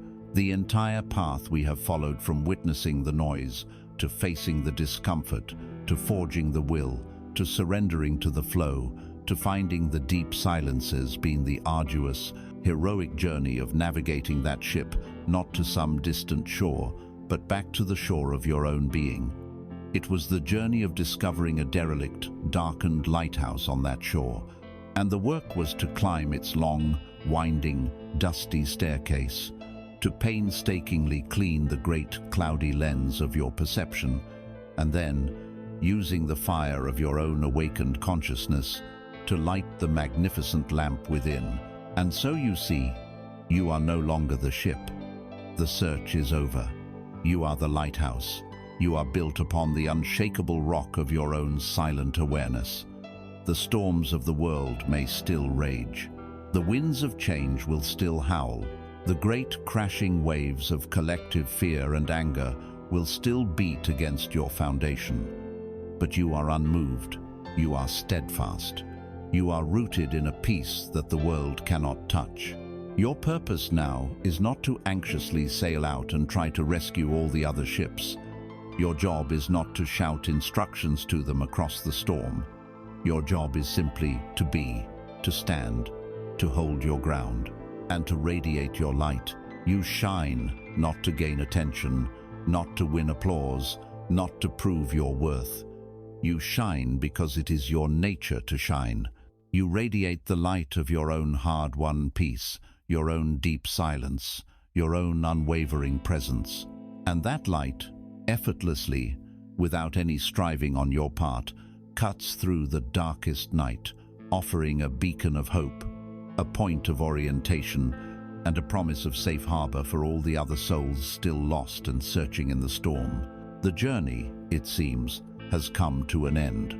The path has led you from the noisy, crowded marketplace of the mind through the forge of discipline and the river of surrender, and has delivered you here to the quiet, solid ground of your own being. But this is not a destination, it is a new orientation. It is the dawn of a life lived from the inside out. The promise of this journey was that you would learn what to say each morning to heal your soul. And you see now that this was never about a single mantra or a string of words. The thing to say is a silent, profound commitment. It is the act of turning inward upon waking and remembering who you are. It is the choice to be the sky, not the cloud. It is the decision to be the riverbank, not the river. It is the quiet resolve to be the lighthouse. This is the prayer that is answered not by a voice from the heavens, but by the quality of the light that you emanate throughout your day. You have not learned anything new on this journey. You have only unlearned. You have unlearned the habit of identifying with your thoughts. You have unlearned the fear of your own emotions. You have unlearned the story that you were broken, lacking, or incomplete. You have dismantled the false structures, and, in the space that was created, you have not found a void, but a presence. Your presence, the peace, the strength, the silence you have discovered were not given to you. They were uncovered. They have been the foundation of your being all along, buried beneath the rubble of conditioning and fear. You were never the frightened ship, lost in the storm. You were always the lighthouse, waiting for its own lamp to be lit. And so, you walk back into your life, but you do not walk back as the same person who began this journey. You are the sovereign ruler of your own inner kingdom. You are the master gardener of your own mind. You are the alchemist who knows that discomfort is merely the raw material of strength. Do not be concerned with holding on to this state. Do not turn your peace into another project, another thing to be anxiously guarded. Simply trust it. Trust the silence. Live from it. Let it inform your every action, your every word, your every breath. Some days the clouds will be dark, and you may forget the sky. Some days the storm will be so loud you may forget your own silence. This is part of the human dance. But you now know the way home, and the path back is always just a single, conscious breath away. The sun does not struggle to shine. It does not worry about whether it is bright enough. It does not scream to announce its arrival. It simply appears, and the darkness dissolves. Be the sun.